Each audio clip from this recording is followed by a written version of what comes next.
So let's get started. So,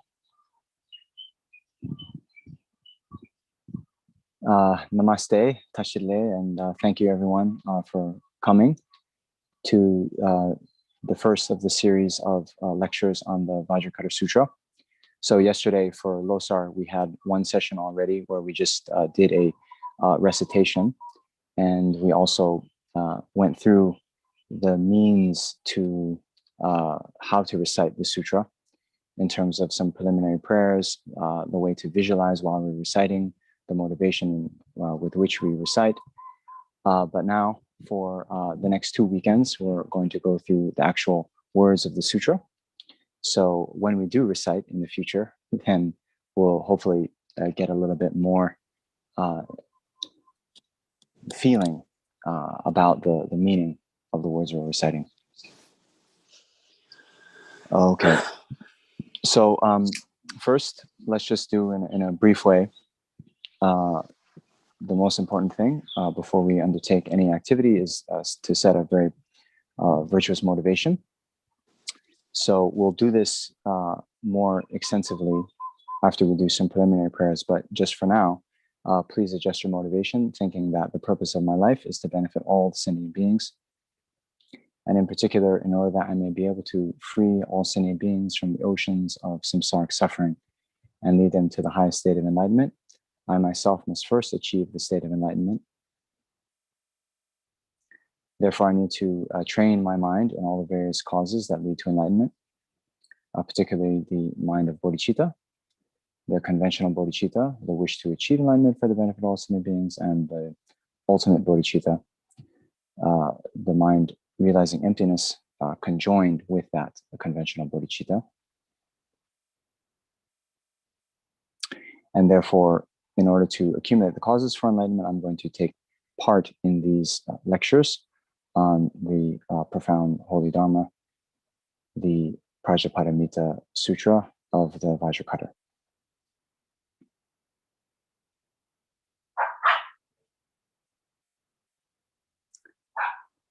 Okay, so let us begin to start off the new year and to start off this series of teachings. I thought we could go over some of the more traditional preliminary prayers that we recite prior to teachings.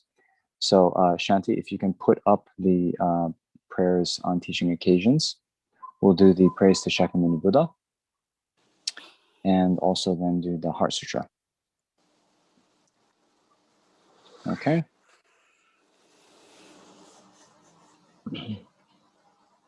All right. So again, doing these teachings will also help to remember the kindness of the founder, the Buddha, called the founder because, you know, the Buddha appeared at a time in this world where the Dharma, the Holy Dharma teachings had not existed. And then he turned the so-called wheel of Dharma for the first time in this age and set forth these teachings. So remembering his qualities, remembering his kindness, then we recite these prayers. So again, as we did yesterday with the recitation of the Heart Sutra, the Vajra Cutter Sutra, then please recite these prayers aloud. And also you can do the same visualization as we did yesterday, visualizing all the sentient beings in the space around us who are also going to be reciting with us, also going to be listening to these profound words of the sutra with us, and hopefully at a time in the future also become enlightened with us. Okay, so we'll recite in English.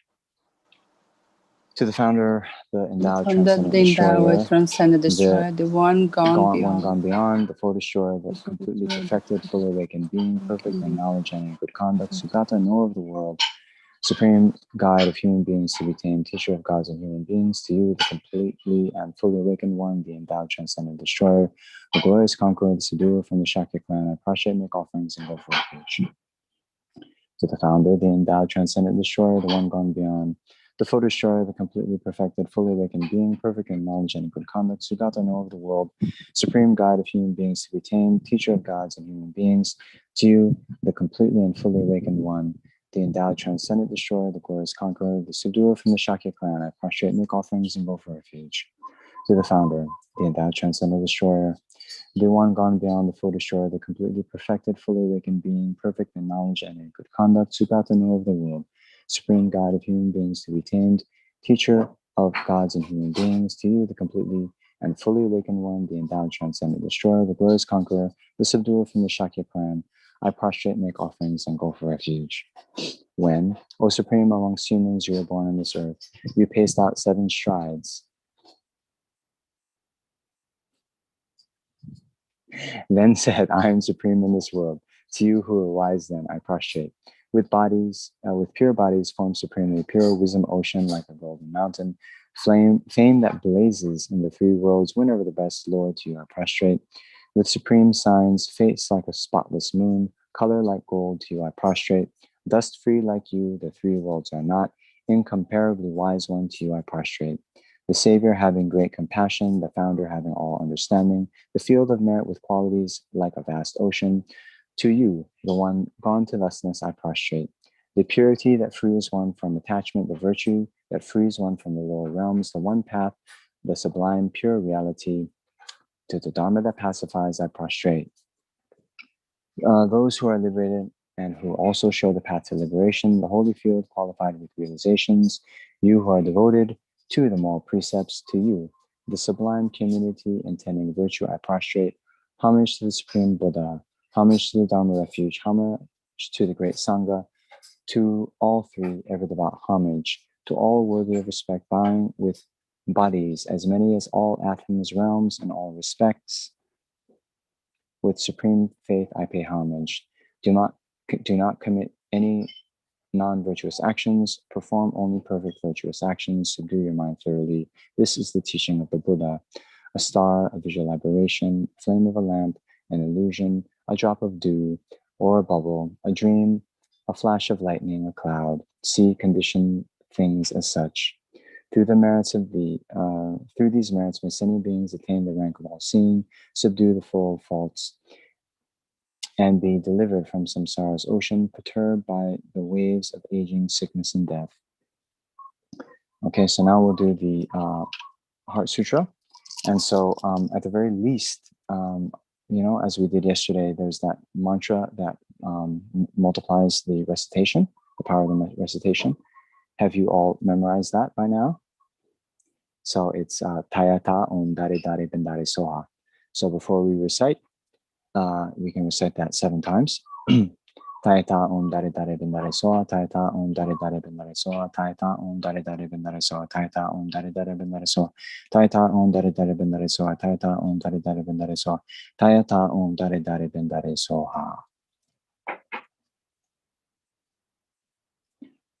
I prostrate to the Arya Triple Gem, thus did I hear at one time. The Bhagavan was dwelling on Masters of Vulture's mountain in Vajracchedikā, together with a great community of monks and a great community of bodhisattvas. At that time, the Bhagavan was absorbed in the concentration on the categories of phenomena called profound perception. Also at that time, the Bodhisattva Mahasattva Arya Avalokiteshvara looked upon the very practice of the profound perfection of wisdom and beheld those 5 aggregates also as empty of inherent nature. Then, through the power of the Buddha, the Venerable Shariputra said this to the Bodhisattva Mahasattva Arya Avalokiteshvara: how should any son of a lineage train who wishes to practice the activity of the profound perfection of wisdom? He said that, and the Bodhisattva Mahasattva Arya Avalokiteshvara said this to the Venerable Shariputra: Shariputra, any son of a lineage or daughter of a lineage who wishes to practice the activity of the profound perfection of wisdom should look upon it like this, correctly and repeatedly beholding those 5 aggregates also as empty of inherent nature. Form is empty, emptiness is form, emptiness is not other than form, form is also not other than emptiness. In the same way, feeling, discrimination, compositional factors, and consciousness are empty. Shariputra, likewise, all phenomena are emptiness without characteristic, unproduced, unceased, stainless, not without stain, not deficient, not fulfilled. Shariputra, therefore, in emptiness there is no form, no feeling, no discrimination, no compositional factors, no consciousness, no eye, no ear, no nose, no tongue, no body, no mind, no visual form, no sound, no odor, no taste, no object of touch, and no phenomena. There is no I element, and so on, up to and including no mind element and no visual consciousness element, mental consciousness element. There is no ignorance, no extinction of ignorance, and so on, up to including no aging and death, and no extinction of aging and death. Similarly, there is no suffering, origination, cessation, and path. There is no exalted wisdom, no attainment, and also no non-attainment. Shariputra, therefore, because there is no attainment, bodhisattvas rely on and dwell in the perfection of wisdom, the mind without obscuration and without fear. Having completely passed beyond error, they reach the endpoint of nirvana. All the Buddhas who dwell in 3 times also manifestly, completely awaken to the unsurpassable, perfect, complete enlightenment and reliance on the perfection of wisdom. Therefore, the mantra of the perfection of wisdom, the mantra of great knowledge, the unsurpassed mantra, the mantra equal to the unequaled, the mantra that thoroughly pacifies all suffering should be known as truth, since it is not false. The mantra of the perfection of wisdom is declared, Tayata Om Gate Gate Parasam Gate Bodhi Swaha. Sharipuja, the Bodhisattva Mahasattva should train in the profound perfection of wisdom like that. Then the Bhagavan arose from the concentration and commended the Bodhisattva Mahasattva Arvalokiteshvara, saying, well said, son of Vinay, it is like that. It is like that. One should practice the profound perfection of wisdom, just as you have indicated, even the Tathagatas rejoice. The Bhagavan, having thus spoken, the Venerable Shari Devati Putra, the Bodhisattva Mahasattva Arvalokiteshvara, and those surrounding in their entirety, along with the world of gods, humans, asuras, and Gandharvas, were overjoyed and highly praised. That spoken by the Bhagavan. So now we do the extensive dispelling of hindrances. So you can think all the hindrances to one's own Dharma practice to attain the realizations as quickly as possible, as well as all the hindrances to the flourishing of the holy Dharma, all the hindrances to the gurus fulfilling their holy wishes, as well as abiding with us for a very, very, very long time. And then all the various hindrances facing all the other sentient beings in this world, whether they be due to sickness, due to natural disasters, war, and so forth. All the unconducive conditions for sentient beings, all the sentient beings to attain enlightenment as quickly as possible. I and all surrounding sentient beings go for refuge to the Buddha, go for refuge to the Dharma, go for refuge to the Sangha. We prostrate to the Great Mother Prajñāpāramitā, surrounded by all the children and by the assemblies of Buddhas and Bodhisattvas of 10 directions. By depending on my prostrations to all of you, may these words of truth be actualized. In the past, the Devaki Indra dispelled the Maras by reflecting on the profound meaning of the wisdom gone beyond and reciting the profound words in daily recitation. In that same way, I also reflect on the profound meaning of the Great Mother Prajñāpāramitā and recite the profound words in daily recitation. May all diseases, spirit possessions, bad conditions, all the negative directions, that which happens due to past karma and immediate conditions, may all this be dispelled, may become non-existent, may be pacified. I prostrate to the gathering of the kinis and the 3 chakras who abide in the holy yoga of using space. By your powers of clairvoyance and magical emanations, look after practitioners like a mother her child. Akasamara Shasadara Samaraya Pe Akasamara Shasadara Samaraya Pe Akasamara Shasadara.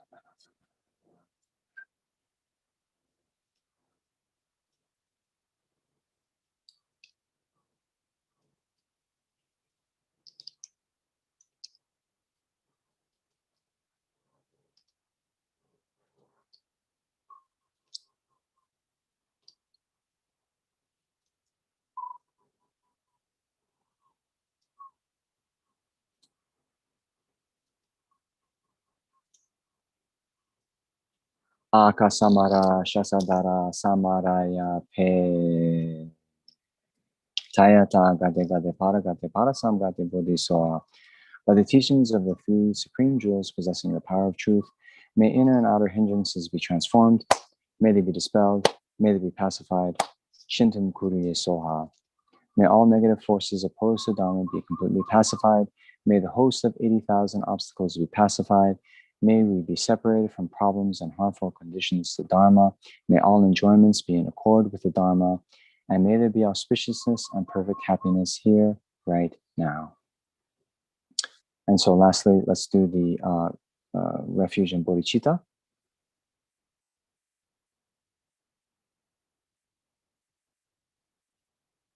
Okay.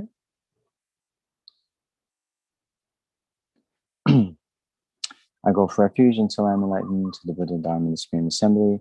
By my merits, I create through, so normally you would say listening, and the teacher would say, teaching.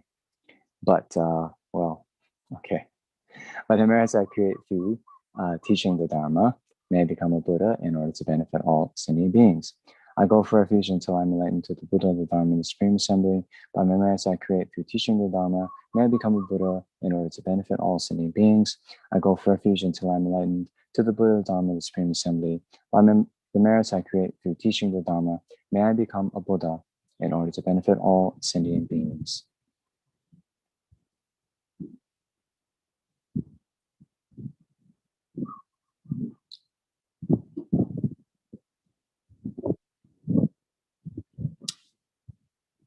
Okay, so Shanti, you can go from the, yeah, all right. Okay, so yeah, welcome again. I'm not sure if people joined us while we were doing that, but in case you haven't, met me before, my name is Tenzin Namjong, and I just first want to wish you all Tashirile and happy Losar. It is still the first day of the Tibetan New Year in the time zone where I am. I think it's the second day of the New Year for some of you. But I am just extremely happy. I feel very fortunate, not just to be in these wonderful surroundings, but also to have been asked by Root Institute in the FPMT Center in Bodh Gaya, which is a very amazing center. And Shanti there is working very hard to organize these teachings. And also, thank you to all of you who have joined in to this this teaching as well. So, yeah, we thought that we would take advantage of these first 15 days of the Tibetan New Year, which are known as the Days of Miracles. And so, as I was sort of advertising yesterday, we really need to use these first 15 days of the new year, where the merit of any virtuous activities we undertake is multiplied by 100 million times. And so, especially in these 2 weeks, if we do our best to engage in Dharma practice, do a lot of merit making activities, do a lot of purification, then we can really set ourselves up. And maybe for some of us, hopefully, we can create more merit in these next 15 days than, maybe even since beginningless rebirths. What do you think about that? Possible, right? Why not? So, especially if any of you during these next 15 days, generates uncontrived bodhicitta or gets a realization of emptiness, man, it's just so amazing. So, but one of the very best things that we can do then is first generating this mind of bodhicitta, this altruistic wish to achieve enlightenment for the benefit of all sentient beings. As it says in the Vajra Cutter Sutra, then, even someone who, without rejecting the sutra, even hears a few words, even recites one stanza, even explains a mere 4-line stanza, they create more merit than having made offerings of the 7 types of jewels to for eons numbering the atoms of the river Ganges, right?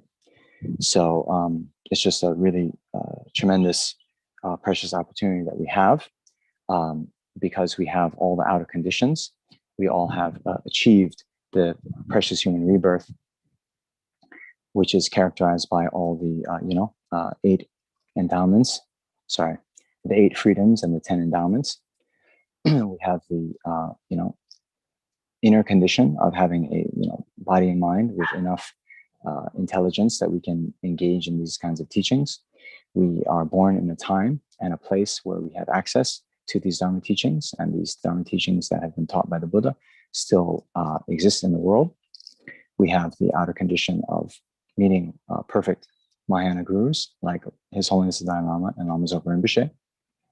And so, just to make it in a very brief way, even in this body that all of we are in right now, we can achieve the same state of enlightenment that Guru Shakyamuni Buddha achieved in this very lifetime. Isn't that amazing? Right? So this is not talking like, many eons sometime in the future. Even in this body that we've taken, we can achieve enlightenment, which, of course, is a good thing. But why we need to achieve enlightenment, the point of that is actually, once we achieve enlightenment, we'll be able to lead all other sentient beings in the most effective way to free themselves from the ocean of samsaric suffering and lead them to the state of enlightenment, right? And so that actually is the point, right? Our attainment of enlightenment is only the means to an end, right? But the real end is to liberate sentient beings from suffering and lead them to the state of enlightenment, right? So in order to do that, right, we mentioned at the beginning about the motivation. So this attainment of enlightenment is not without causes and conditions. And so we need to then accumulate and, accumulate those causes of enlightenment, which mainly are the accumulation of what we call merit and the accumulation of transcendental wisdom. So the accumulation of merit generally is, through making offerings, through practicing pure morality, through practicing patience and so forth. And then the accumulation of transcendental wisdom is going through the, perfection of wisdom, studying about emptiness and, meditating on emptiness, like that. So if we're very skillful in our practice, then we can make even this activity of listening to the Dharma teachings go towards both the accumulations of merit and transcendental wisdom. And so, let's try to do that, and always bear in mind this bodhicitta motivation, the motivation to achieve enlightenment for the benefit of all sentient beings. And therefore, we're going to take part in this Dharma teaching. Okay? All right. So, what I thought we could do, since there are probably people with different levels of experience. I mean, of course, I see some, very senior students, very experienced scholars and practitioners here. But since I don't know all of you, I thought maybe in this first session, we'll use the first part of the session as a sort of kind of general overview of the Dharma, setting a sort of big picture context about what we're doing with our Dharma study, with our Dharma practice, why we're practicing Dharma.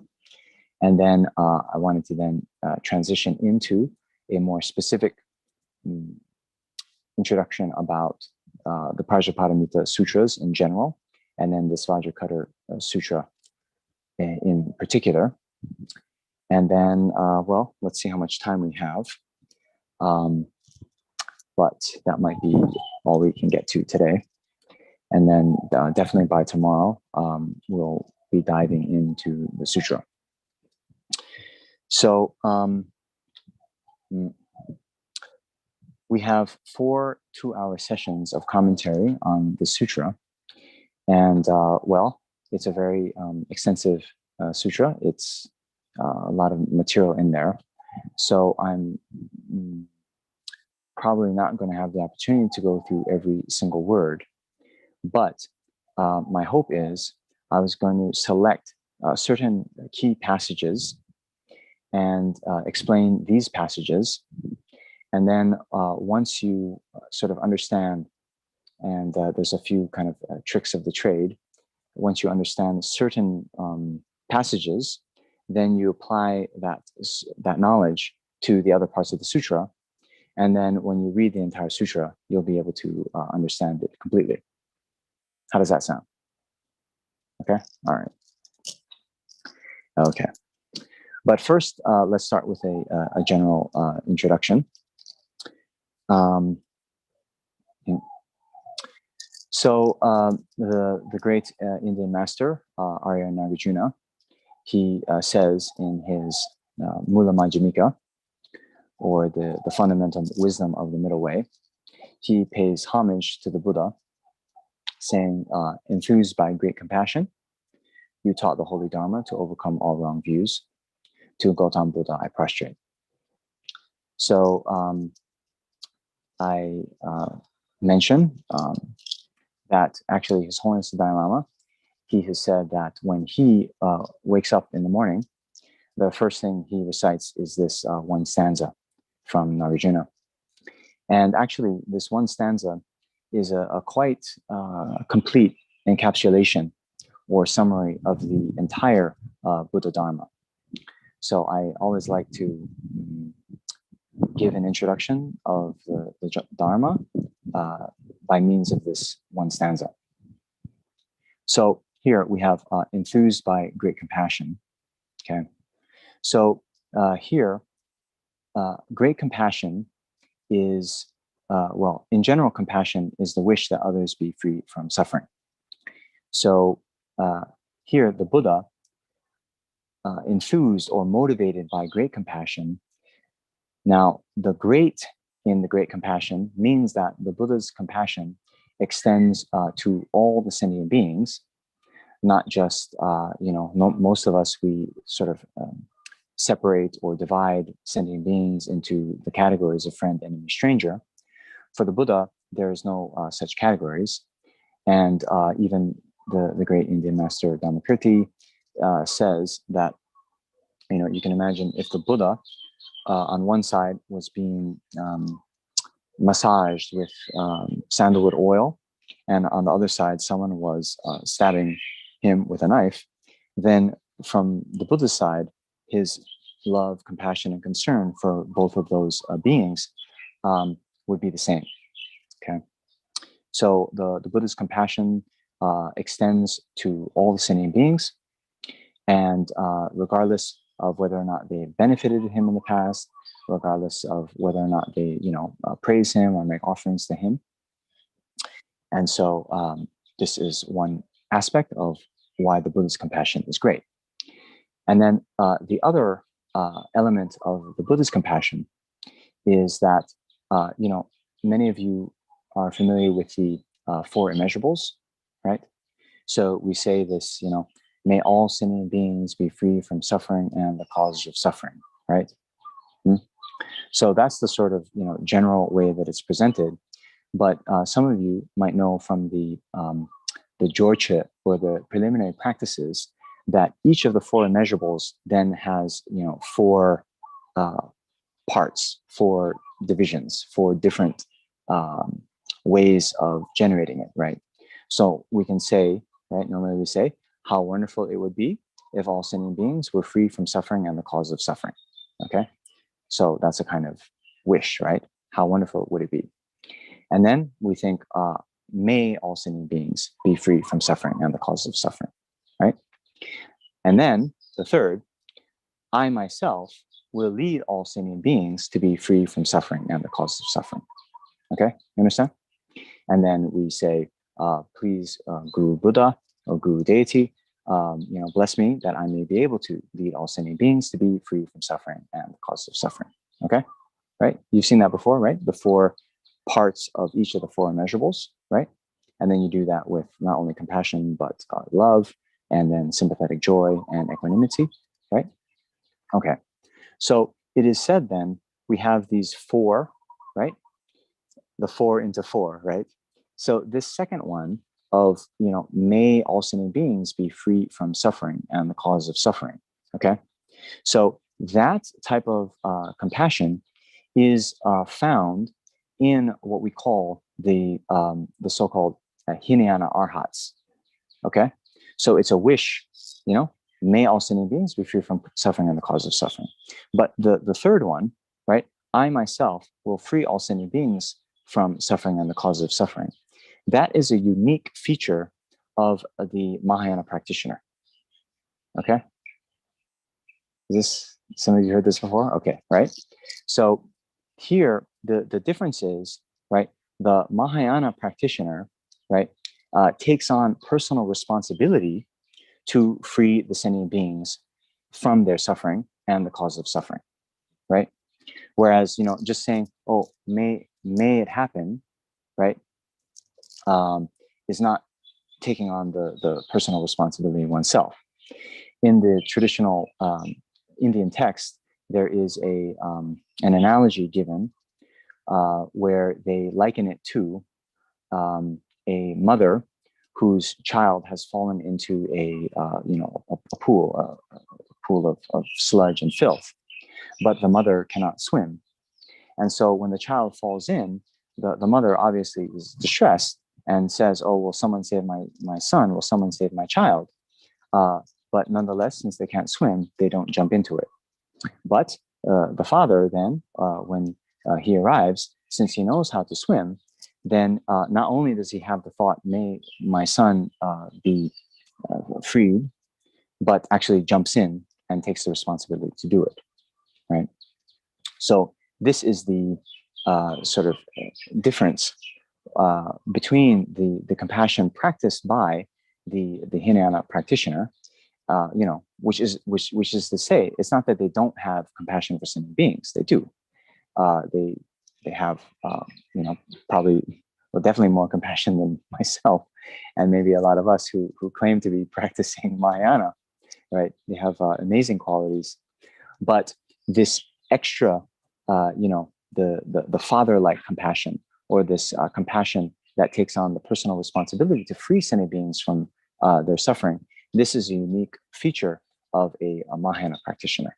Okay, so now that is the second reason why the Buddha's compassion is great. Okay, so and then this great compassion is what is motivating the Buddha in all of his actions, and even before the Buddha became Buddha. This they say that the mind of bodhicitta, which we talked about at the beginning, this altruistic intention to achieve enlightenment for the benefit of all sentient beings, that is what is called the doorway, right? The doorway to the Mahayana. So when one has this mind of bodhicitta in an uncontrived, naturally, spontaneously arising manner in one's mental continuum, one then enters the door of the Mahayana, one becomes a bodhisattva, and then, one enters if some of you have studied the grounds and paths before, one enters the Mahayana path of accumulation. And, then one actually enters the Mahayana path, right? So then, as great as this altruistic wishes, as great as this great compassion is, then, it's not just, okay, I'm going to take responsibility to do it. You then have to have a very precise understanding as to why sentient beings are suffering. And so here, going back to Nagarjuna's stanza, right? Motivated by or enthused by great compassion, you taught the holy Dharma to overcome all wrong views. Okay, so here, although we might have the wish that sentient beings be free from suffering, although we might take responsibility to free them from their suffering, then without really having a precise understanding about why sentient beings suffer, then we really won't know how to free them from that suffering. Okay, so actually here the unique insight of the Buddha was to then analyze and understand properly why it is that sentient beings suffer. And then, as many of you know from the Four Noble Truths, right, the first teaching of the Buddha after he achieved enlightenment, then he taught the truth of suffering, the truth of the cause of suffering, truth of cessation of suffering, and the truth of the path leading to the cessation of suffering. Right. So the truth of suffering, then we can't get into it right now in detail, but they have the 8 types of suffering, the 6 types of suffering, the 3 types of suffering that we all are quite expert at. That's all we're experiencing day and night. That's all we have experienced since beginningless time till now, right? So but this next one, right, the truth of the origins of suffering, or the truth of the cause of suffering, there the Buddha identified why do all these other sufferings arise? Why do the sufferings of aging, sickness, death, birth, being separated from what we want, not not getting what we do want, and so forth? They all arise due to karma and afflictions, right? Karma and afflictions. Okay, so afflictions, also translated as disturbing emotions, afflictive emotions. Okay, so it is said in the traditional text there's actually 84,000 afflictions, and sometimes as we go through life, it sometimes seems that way, right? But if you boil that all down, you'll also have the 22 secondary afflictions and the 10 root afflictions, and then you boil that down even more, and you get what's called the 3 poisons, right? So some of you heard the 3 poisons being attachment, aversion, and ignorance. But then even the roots of all of those afflictions is ignorance, right? And here, although there's many types of ignorance, okay, well, we can think of 2 main types of ignorance that cause the suffering for sentient beings, okay? There is the ignorance relating to the conventional reality, okay?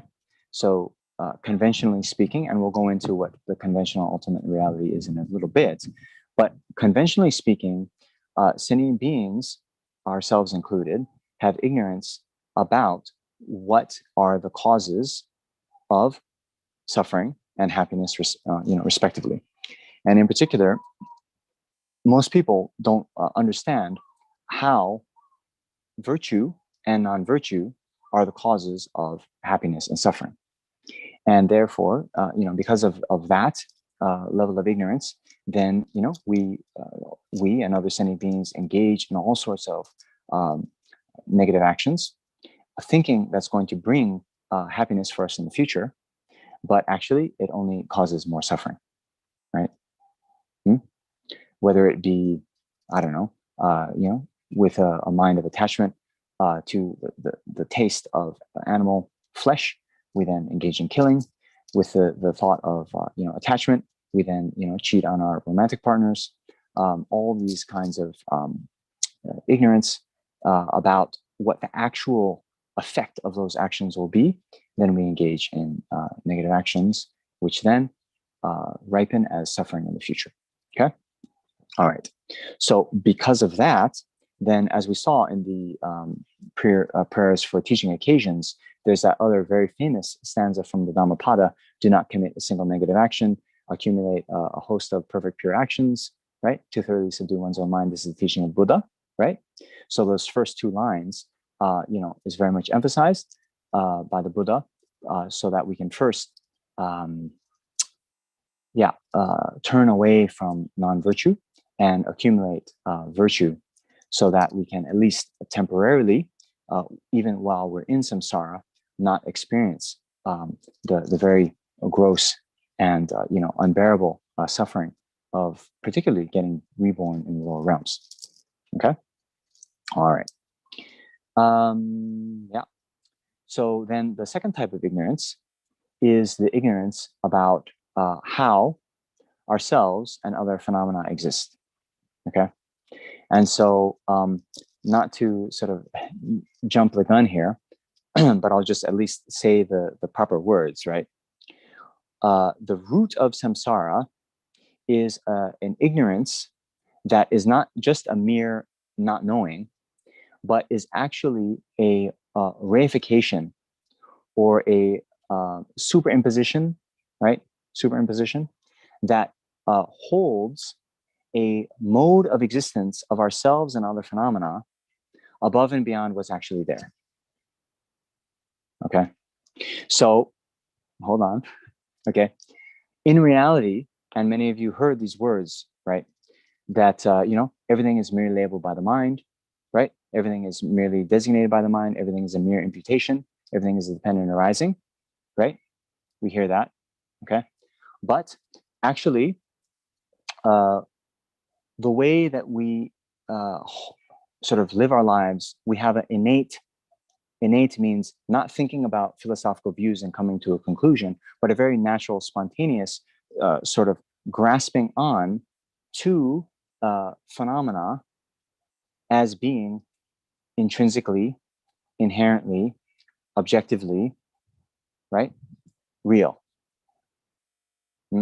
Another way they talk about it is, existing from its own side. Okay, so in the past, there's I think many examples of this, but you can just think of last time, I don't know, do you guys eat out with friends anymore? Remember when we used to do that? But sometimes you would go out to a meal, and like in for Indian food, it's like family style, right? So you have all the various dishes in the middle of the table, and you take some on your plates, right? And you kind of share. They also do that, in Chinese culture and many different cultures, right? And so, you might take some dish and you think it's so delicious, right? You say, oh my gosh, this is the best, whatever, aloo gobi I've ever had. And then, you have the other person try it and they're like, oh my gosh, no, it's like, needs this, it's too like this, right? And so you might have a kind of, argument, right, about the good taste or bad taste of this food. Okay. So it somehow seems that quality of deliciousness is somehow there intrinsically, established from the side of the aloo gobi. Okay, those of you who don't know Indian food, that's potatoes and cauliflower. Okay, so from the aloo gobi, there is the deliciousness somehow established there, right? And because of that, maybe you'll even say to your friend, no, have another bite, have another bite. There must be something wrong with you. So, if you taste it again, you'll be able to recognize the deliciousness, because there's this innate, thought that the deliciousness is from the side of the potatoes and cauliflower. You understand that? Yeah. So there can be, many examples of this, right? And you can think of, unfortunately, now in politics, there's a lot of, partisanship, and both sides they see some object, or some whatever policy, or some person, some politician, and then they argue as if the goodness or badness is established from the side of that politician or from the policy that's enacted, right? And because of that, there's this we reify. You understand? Reify, like totally grasp on to the reality, right, that we think, right, is actually just a projection of our mind, but we put it there on the object. And because of that, right, because, for example, the goodness will come from the delicious food, then because we see the goodness coming from the food, we want to possess it, right? Or if we see something, a bad object, then we want to, get rid of it, destroy it, or throw it out, right? And so that's why we were saying those three root poisons: the ignorance, the attachment, and aversion, right? So the root of those is the ignorance, because without that ignorance, that grasp onto the intrinsic, inherent reality, then we're not going to have the grasping or the aversion, nor the attachment, right? And therefore, all of the various afflictions come down to this fundamental, we say, Denzin Marikpa, or the ignorance grasping to true existence. Okay? All right. So now, you taught the Holy Dharma to overcome all wrong views. To Gautam Buddha, I prostrate. Okay. So, the Buddha being enthused or motivated by great compassion, then knowing, having the motivation to free sentient beings from suffering, taking the responsibility to free all sentient beings from suffering, but then coming to understand how the suffering is caused by the ignorance grasping to the self, grasping to true existence, then taught all the various Dharma teachings so that sentient beings could overcome this ignorance. Okay. Now, how then is this ignorance overcome? So here, you see, there's good news. There's good news for all of us, because you see, since this mind of ignorance, right, what it's doing is basically, every mind has an object, right? Every mind has an object. And here, the mind grasping to true existence, it grasps onto, it holds onto, right, this one, true existence, inherent existence. Okay. So now, the antidote to this mind, which is a wrong view, is then to analyze what object this mind is holding on to, namely true existence. And we then see if the true existence exists or not. Okay. At the end of our analysis, we'll come to discover that true existence doesn't exist. In other words, the mind that this wrong view is holding on to doesn't exist. And that by itself will eliminate the mind that wrongly grasps to it. Just like, and we use this example as well, right? The small child who thinks that there's a monster in the closet, right? Now, let's just assume there's no actual monster in the closet, okay? But the child thinking that there's a monster in the closet then gets so much fear, then goes to the parents' room, wakes up the parents in the middle of the night and says, Mommy, there's a monster in my closet, right? And so what does the mother do? Goes back to the room, opens the closet door, turns on the light, right? And then when the child sees there's no monster there, then the fear goes away, naturally, not having anything else to do, right? So it's like that. It's like that. So then this, when we start to talk about, the perfection of wisdom, the wisdom then is the wisdom that realizes the lack of inherent existence of phenomena. Okay? It's the wisdom that realizes the non-existence of the object clung onto by the ignorant mind. Okay? All right. So,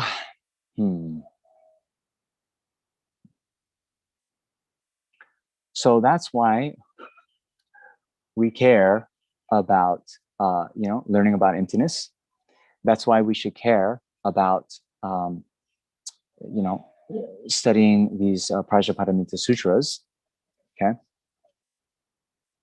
Because only with it will we be able to cut through the root cause of samsara.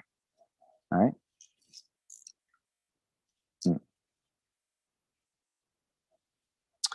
Okay. So now, when we spoke in the beginning about setting our proper motivation, right?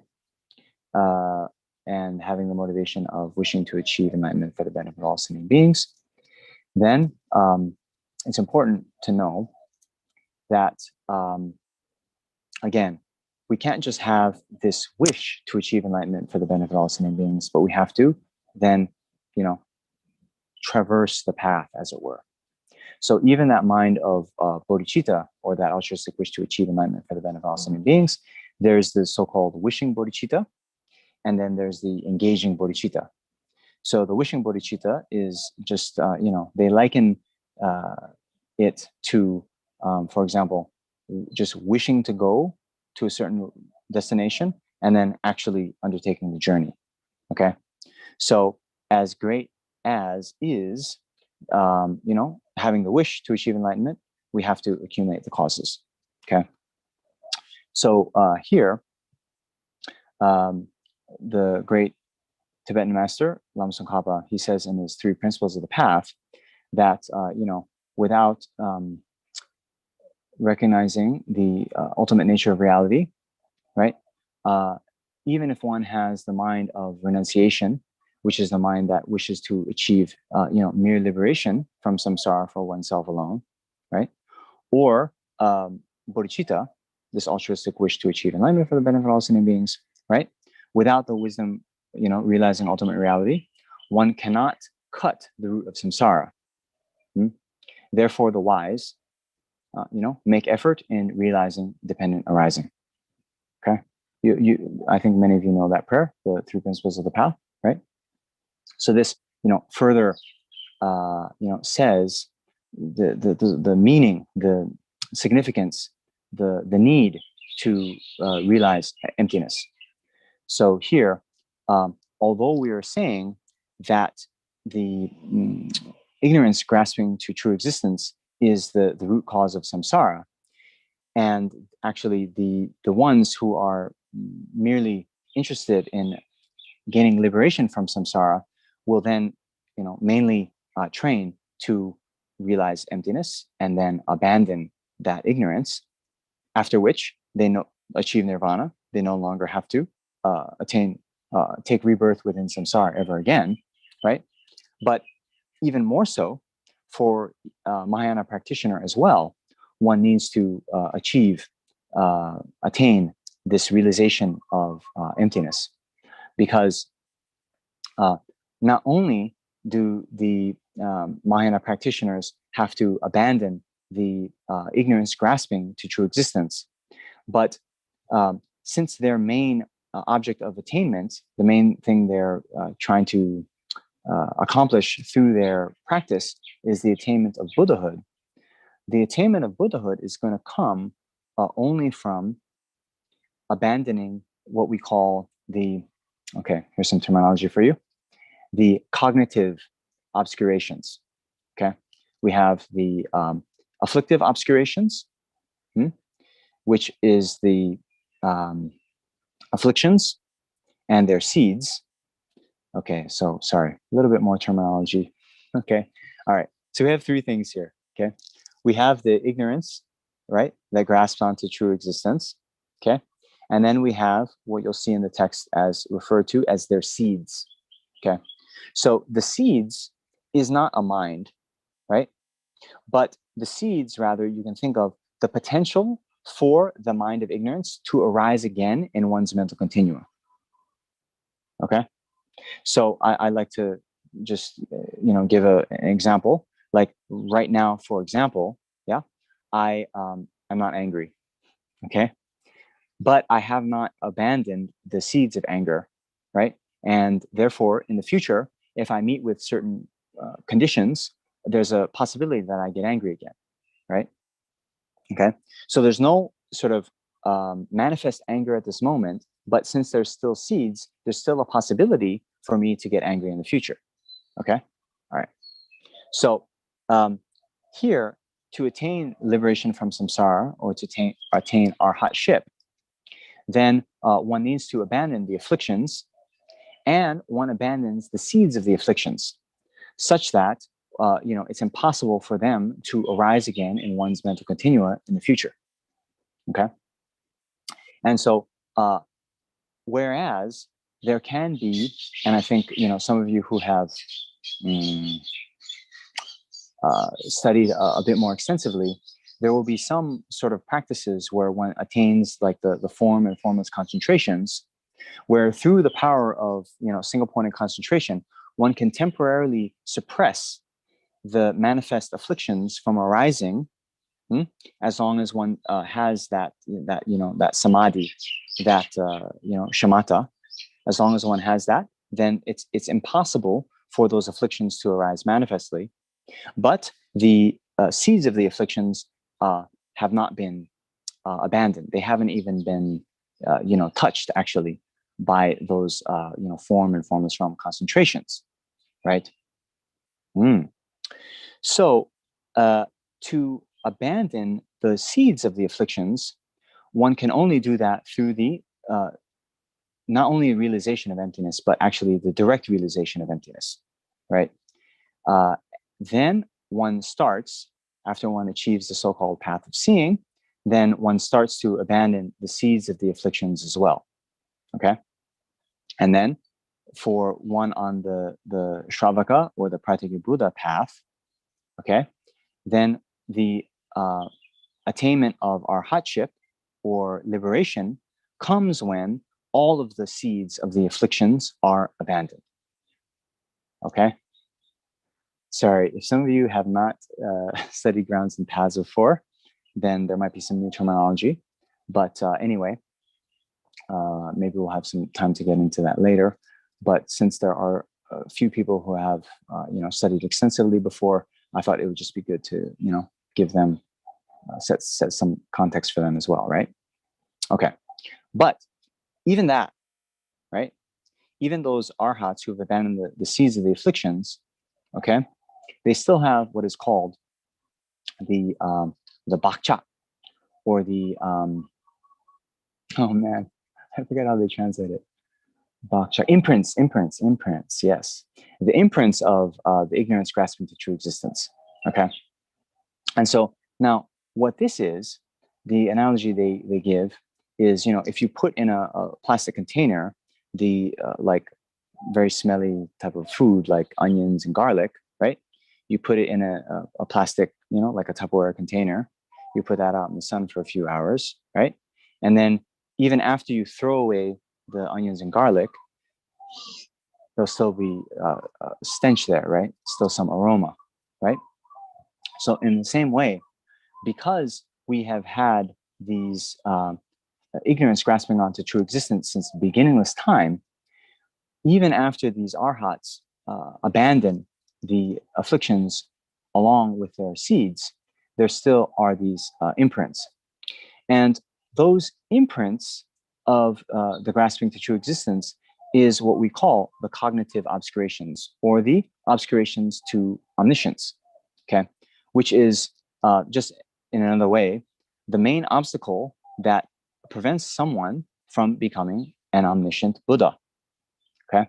The grasping to true existence and their seeds are the afflictive obscurations. Those are the main things that prevent someone from attaining the state of nirvana or liberation, okay? So us, as aspiring Mahayana practitioners, we don't set as our primary goal the mere attainment of liberation, but rather we wish to become omniscient Buddhas. And therefore, we set our sights as our main sort of object to be abandoned by the path is these cognitive obscurations. And those are abandoned through, yes, we need the direct realization of emptiness, but that only can have the power to abandon the subtle imprints of ignorance when it is conjoined with the mind of bodhicitta. You understand?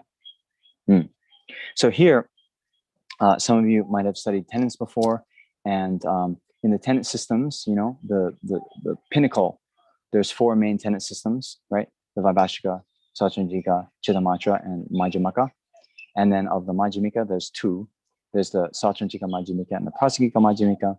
The Prasangika Majjhimika being the kind of pinnacle of all the Buddhist tenet systems. And in that tenet system, then both the Shravaka Arhat, the Pratyeka Buddha Arhat, as well as the Buddha, right? They all, to achieve any of those paths, one needs the direct realization of the subtlest emptiness, right?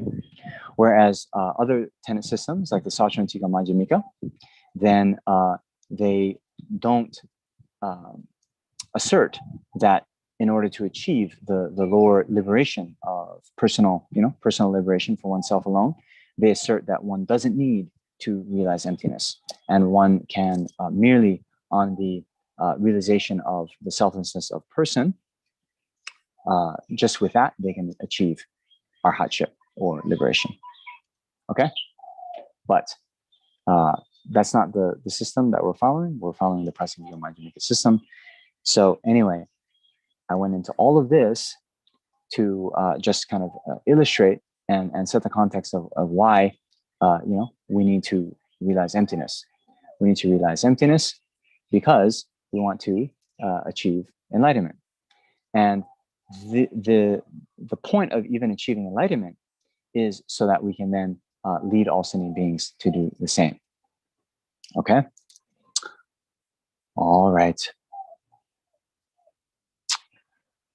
So, and why, then one might ask, why do we need to achieve enlightenment to guide others, right? So it's not that, in general, we need to achieve enlightenment before we start helping others, at all. But you see, we mentioned the enlightened Buddhas have eliminated the cognitive obscurations, the obscurations to omniscience, right? And so we hold that the Buddhas are omniscient. And why omniscience is useful, it's actually really helpful when you start to benefit sentient beings, is with that, one can then see the various mind streams of all the people that you're trying to teach, all the people you're trying to guide. You can see their individual dispositions. You can see their backgrounds. You can see what kind of karma they've accumulated in their past life. And then you can see what sort of level of teaching is appropriate to their mind stream, right? So, we mentioned that there are these 4 tenet systems, right?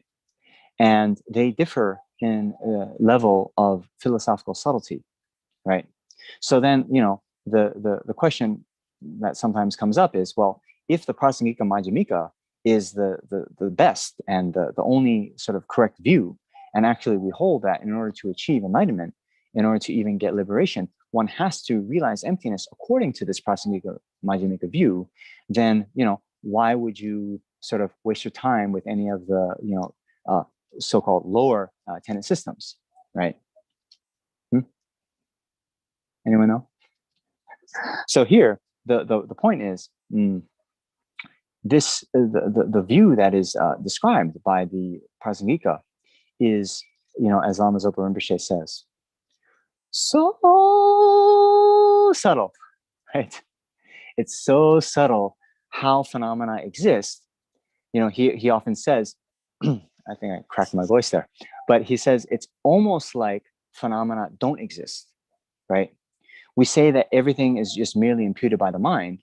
So, if you talk like that to some people, yeah, it's almost like things don't exist, right? I often give this this question to people when we go into courses. There's that Zen koan, right? If a tree falls in the forest and no one is there to hear it, doesn't make a sound. Okay, right? You've heard that before? If a tree falls in the forest and no one there to hear it, doesn't make a sound. So just the people on the Zoom call here, how many say yes? Right? How many say yes? Okay, so like 5, 6, right? How many say no? Okay, so it's about 50-50, right? So, okay, that's actually a very interesting question that, we can go into in a lot more detail. But let me just say a few things on this, right? So the natural kind of thought, and even those who say, no, it doesn't make a sound, right? I wonder, before you came to your first Buddhist teaching, before you heard anything about Nagarjuna and emptiness, what you would have said. Probably our untrained philosophical, untrained in philosophy, and that kind of mind is probably thinking, of course, it's going to make a sound, right? Even though there's no one there to hear it, right? Would you think the untrained mind, or the untrained, in philosophy, you would think that. That's my hypothesis, at least, right? So, we have a, very, and so I was saying, a very innate sense that there's some kind of physical world out there that's independent from our mind, right? And independent of, a mind observing it. And if we think, like, for example, so I like to debate with the people who say, no, it doesn't exist, right? It doesn't exist if no one there is there to hear it. Then, we did this thing, I remember, in the Bangalore Center. I might have been debating with you, Shanti, but someone I was debating saying, okay, in the center there, right, there's a microphone on the table, okay? And so then the question becomes, if you say that the tree that falls in the forest, no one there to hear it, doesn't make a sound, if you say, no, it doesn't make a sound, okay, then the microphone that's there in the center, we all go home at night, okay? There's no one in the center to see the microphone. Is there a microphone there? Okay, so if you're going along that same train of thought, you'd almost be forced to say, no, there's no microphone there if there's no one there to see it or somehow observe it, right? Okay, then we show up the next day and there's a microphone again on the table, okay? So there was a microphone yesterday.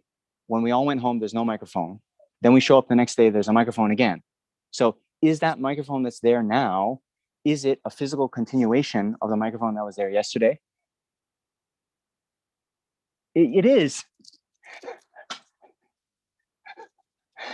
It follows that it's not a physical continuation because last night there was no microphone there on the table.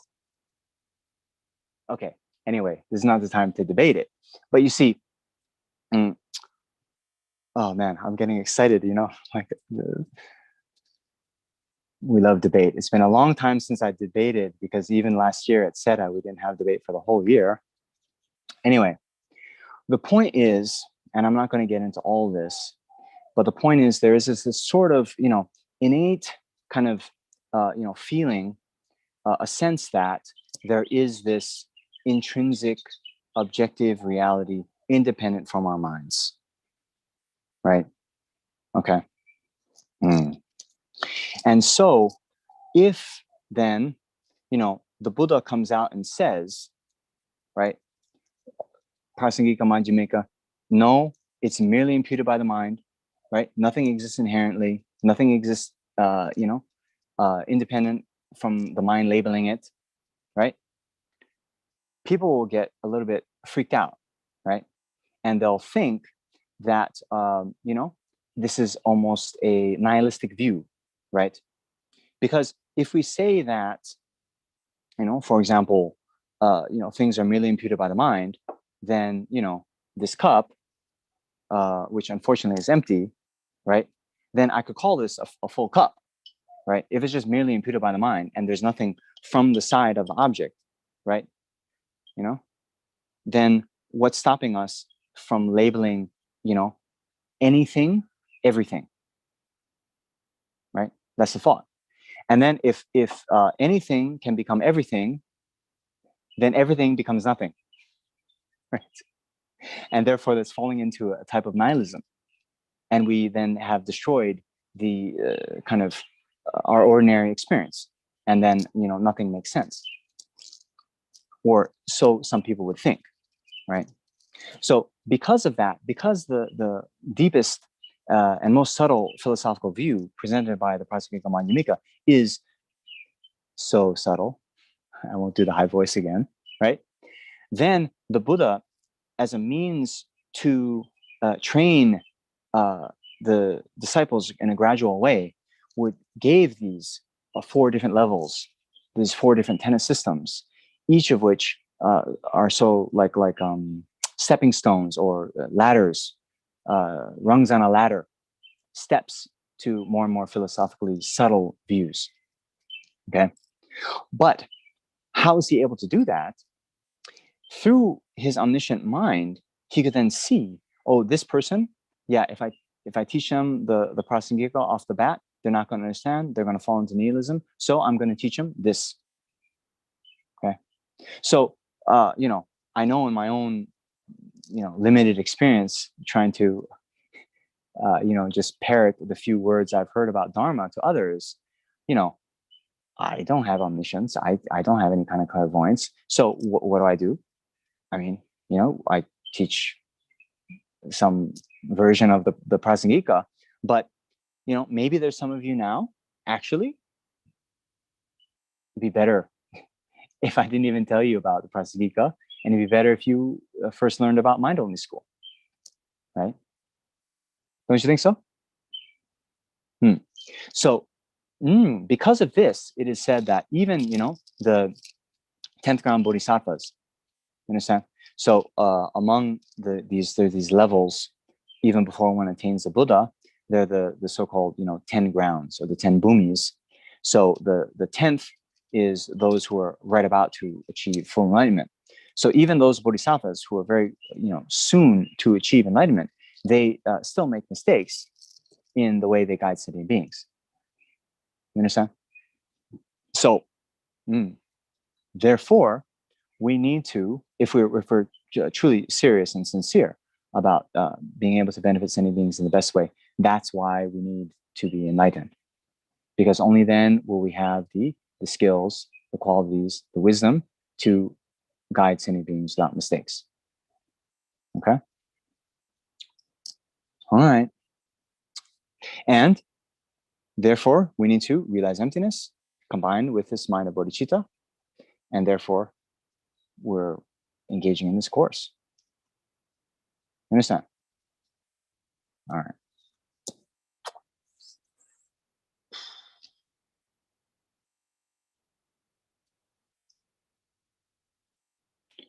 Okay. Wow, I'm ahead of time. So I think that's pretty good for a general introduction about the Buddha Dharma, right? The Buddha Dharma in general. And then talking in particular also about the Mahayana. So now let's talk about this Vajra Cutter Sutra. Okay?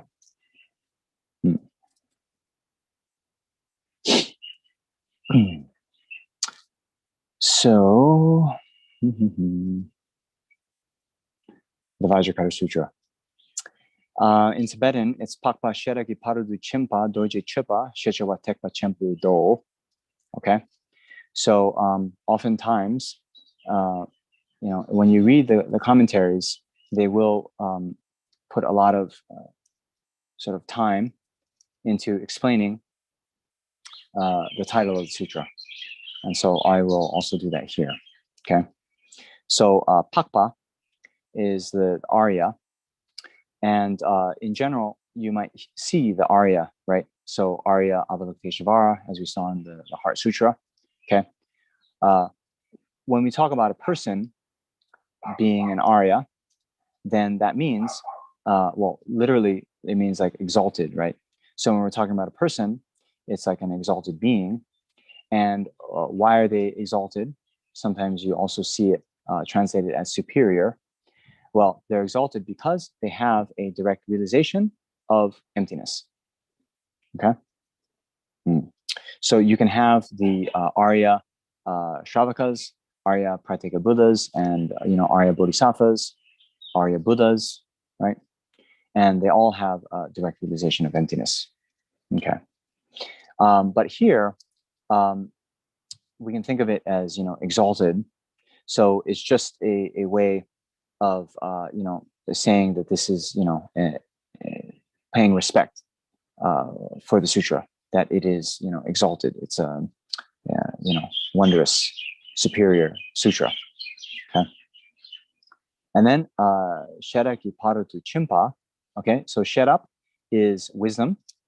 And here, as we mentioned, it's the wisdom that realizes emptiness or the ultimate nature of reality. So now Parutu Chimpa, then that is in Sanskrit, paramita. Sometimes in English, it's translated as perfection. Okay, but sort of literally, okay, paro is like,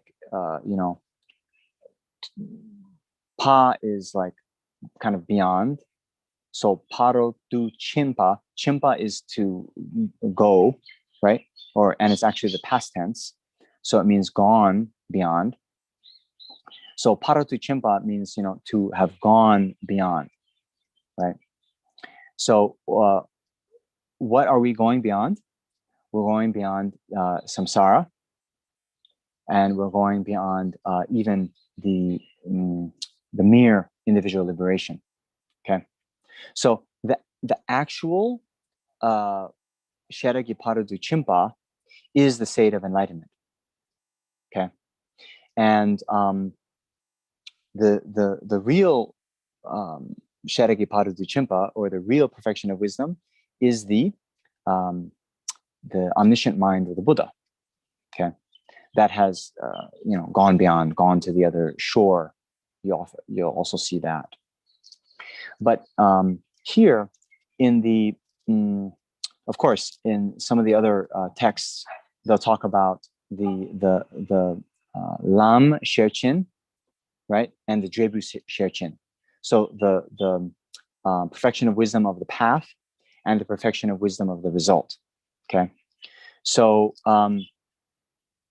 anyway, there's some different debates and different terminology and different views according to the different tenet systems about this. But basically, for the Sacchantika Madhyamika, those of you who've studied a bit more, they say that, since this chimpa is the past tense, it means gone beyond. So the only one that has the actual perfection of wisdom is the Buddha, right? And then even the Arya Bodhisattvas, who have a direct realization of emptiness conjoined with the mind of bodhicitta, they have the path perfection of wisdom, but the path perfection of wisdom is not the actual perfection of wisdom, okay? Because they're still in the process of going, right? Nonetheless, in the Prasangika Madhyamika system, which is, again, the higher system, they say, yes, in general, that's true, but since it is the path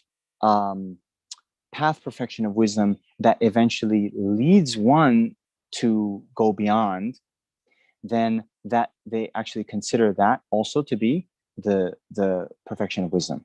So one does not need to be a fully enlightened Buddha to have the perfection of wisdom in one's continuum, but one needs to be an Arya Bodhisattva. Okay.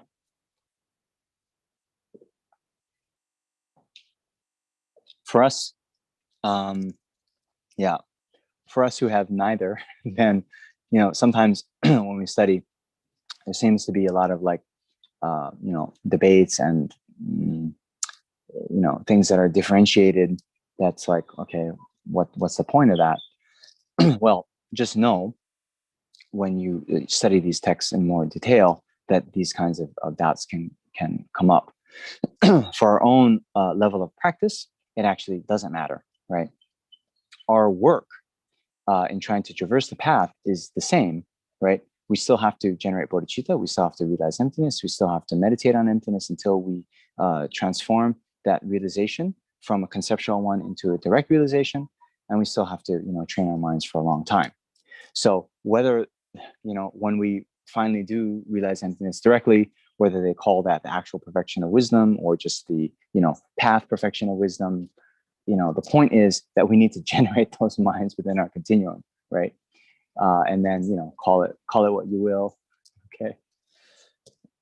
But nonetheless, since you'll see those debates in the commentaries, and some of you, I think, are engaging in the basic program or other sort of in-depth study programs, then I also thought to mention to you, okay? All right, so now we have Dorje Chipa. So the Dorje is the Vajra. So sometimes you'll see this sutra also being called the Diamond Cutter Sutra, okay?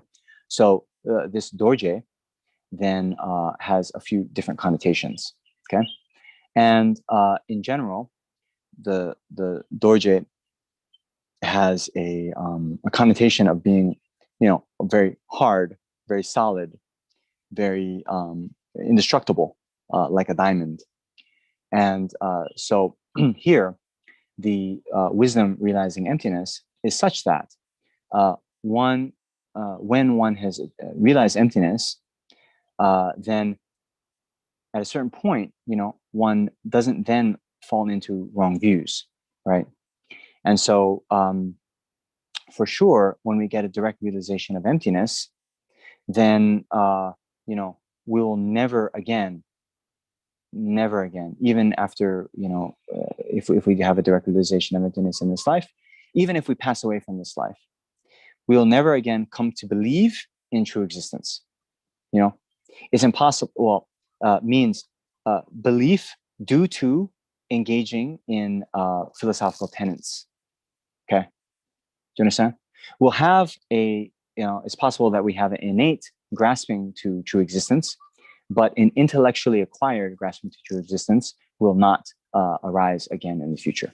Okay, and therefore this realization of emptiness will never again degenerate, right? So it's hard, it's very stable. Okay, so then the other connotation of dorje here, right? So then it said that the god Indra, right? He has dorje. It's like he uses as a thunderbolt, right? Sometimes in sutras you'll see that Indra throws his vajra, and then it can destroy mountains or whatever, right? So in the same way, okay, when we have dorje chupa, right, or Vajra cutter, right? So here the Vajra is referring to this wisdom of emptiness, and that has the power to cut the root of samsara. The root of samsara being the ignorance grasping to true existence.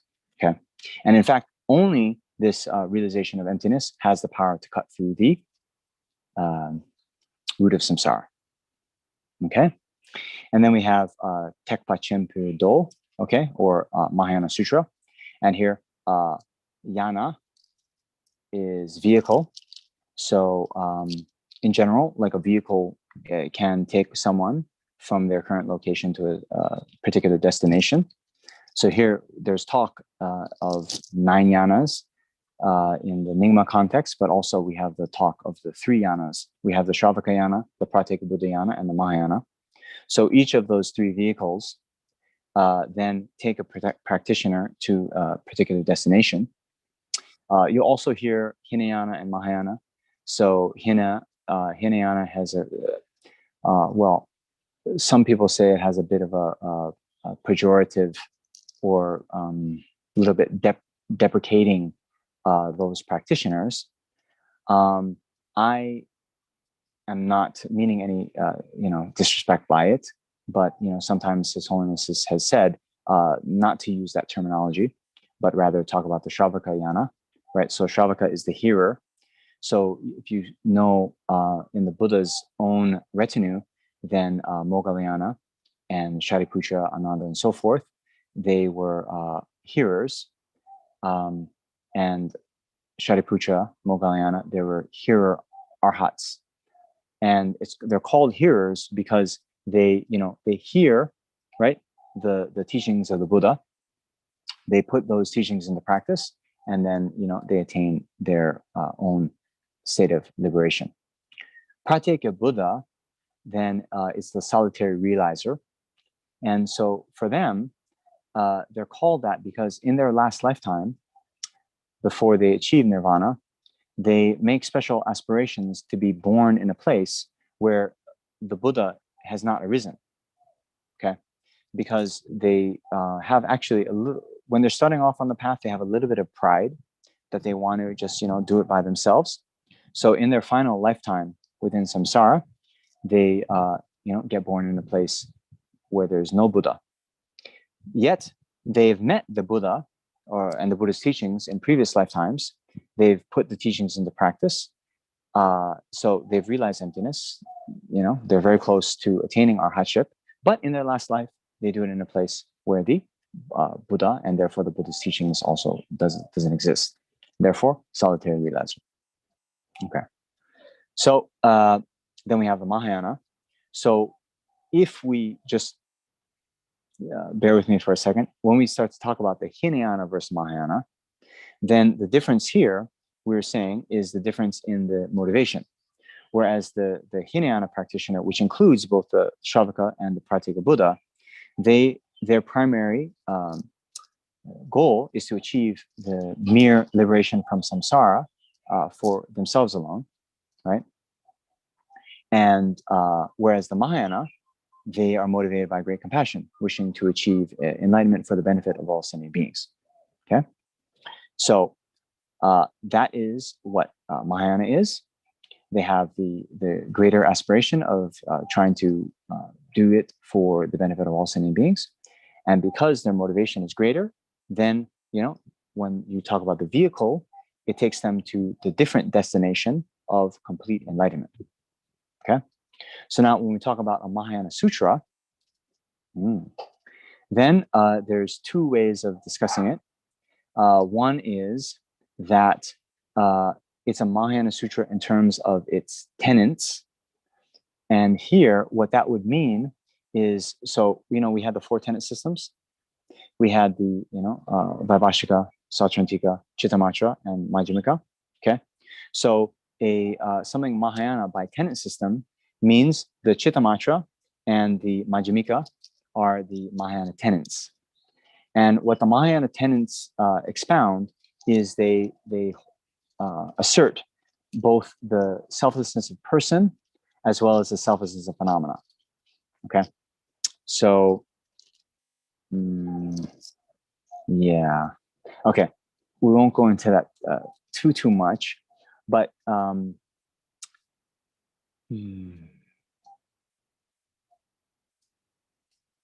yeah, let me just say this. Remember in the Heart Sutra, okay, which we recited at the beginning of this class, right? We said that the noble Avalokiteshvara looked upon the very practice of the perfection of wisdom and saw that the five aggregates were also empty of inherent nature, right? Remember that? So here then, okay, the Hinayana tenet systems means the Vaibhashika and the Sautrantika. They hold that the five aggregates actually are truly existent. Okay, but the person, okay, they don't assert correctly. They correctly assert that there is no person that is of a self-sufficient, substantially existent, owner of the aggregates, right? Or we can say it like this: there's no self-controller, owner of the aggregates, apart from of a self-sufficient nature, separate from those five aggregates. You understand? But those five aggregates are truly existent. Okay? All right. So here in the Heart Sutra, where we saw that the noble Avalokiteshvara, right, looked upon the very practice of profound perfection of wisdom and beheld those five aggregates also as empty of inherent nature, right?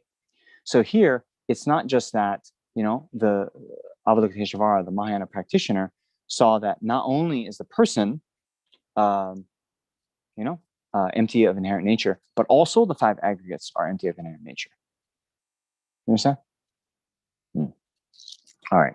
So anyway, Mahayana Sutra, then one way of talking about it is through the tenets.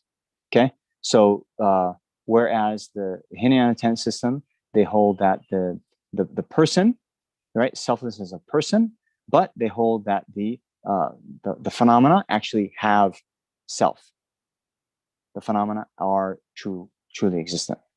Okay. Then the Mahayana tenet systems hold that both the person and other phenomena besides the person are selfless. Of course, what selfless means compared, in the Chittamatra system versus the Majjhimika system varies, but in a broad nature, that's the way to differentiate the Hinayana and Mahayana in terms of tenet system. Then there's also the way to differentiate due to the path or the motivation. And so here, the Mahayana, as we mentioned, they're motivated by bodhicitta, the wish to achieve enlightenment for the benefit of all sentient beings. So here in this context, what this sutra, what it means for it to be a Mahayana sutra is that the intended disciples of this sutra are all Mahayana practitioners. Okay, right? So some of you might have heard of the so-called 3 turnings of the wheel of Dharma, right? So we have the first turning of the wheel of Dharma, which the Buddha taught in Varanasi, right? The teaching on the Four Noble Truths. So that actually, the intended disciples of that sutra and the first turning of the wheel were the Shravakas, or the Hinayana practitioners. The second turning of the wheel of Dharma, and this, by the way, the Vajra Cutter Sutra, all the Prajñāpāramitā Sutras actually belong to the second turning of the wheel, right? And so the second turning of the wheel of Dharma, all of those intended disciples were Mahayana practitioners. And then the third turning of the wheel of Dharma, which is, the wheel of excellent differentiation, that third turning of the wheel has both Hinayana and Mahayana practitioners as their intended disciples. But all of the intended disciples of the third turning of the wheel of Dharma are mind-only school adherents. Okay, so not sure how many of you have studied that before, but now you've heard it. Okay, so there we go. The Exalted Mahayana Sutra on the wisdom gone beyond, called the Vajra Cutter. Okay, so I wanted to, go a little bit more. Perfect. Okay, so I'll just read through, and there's a part where I'm going to pause, and then we'll discuss a little bit. Okay, I prostrate to all the Buddhas and Bodhisattvas. Thus did I hear at one time. The Bhagavan was dwelling at Sravasti in the grove of Prince Jeta in the garden of Anapaninatada, together with a great sangha of bhikshus of 1,250 bhikshus and a great many Bodhisattva Mahasattvas.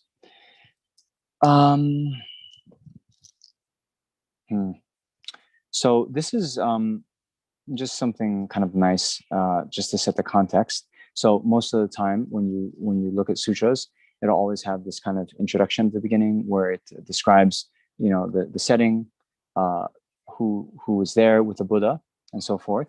So here, this place, Sravasti, is where the Buddha had the rains retreat.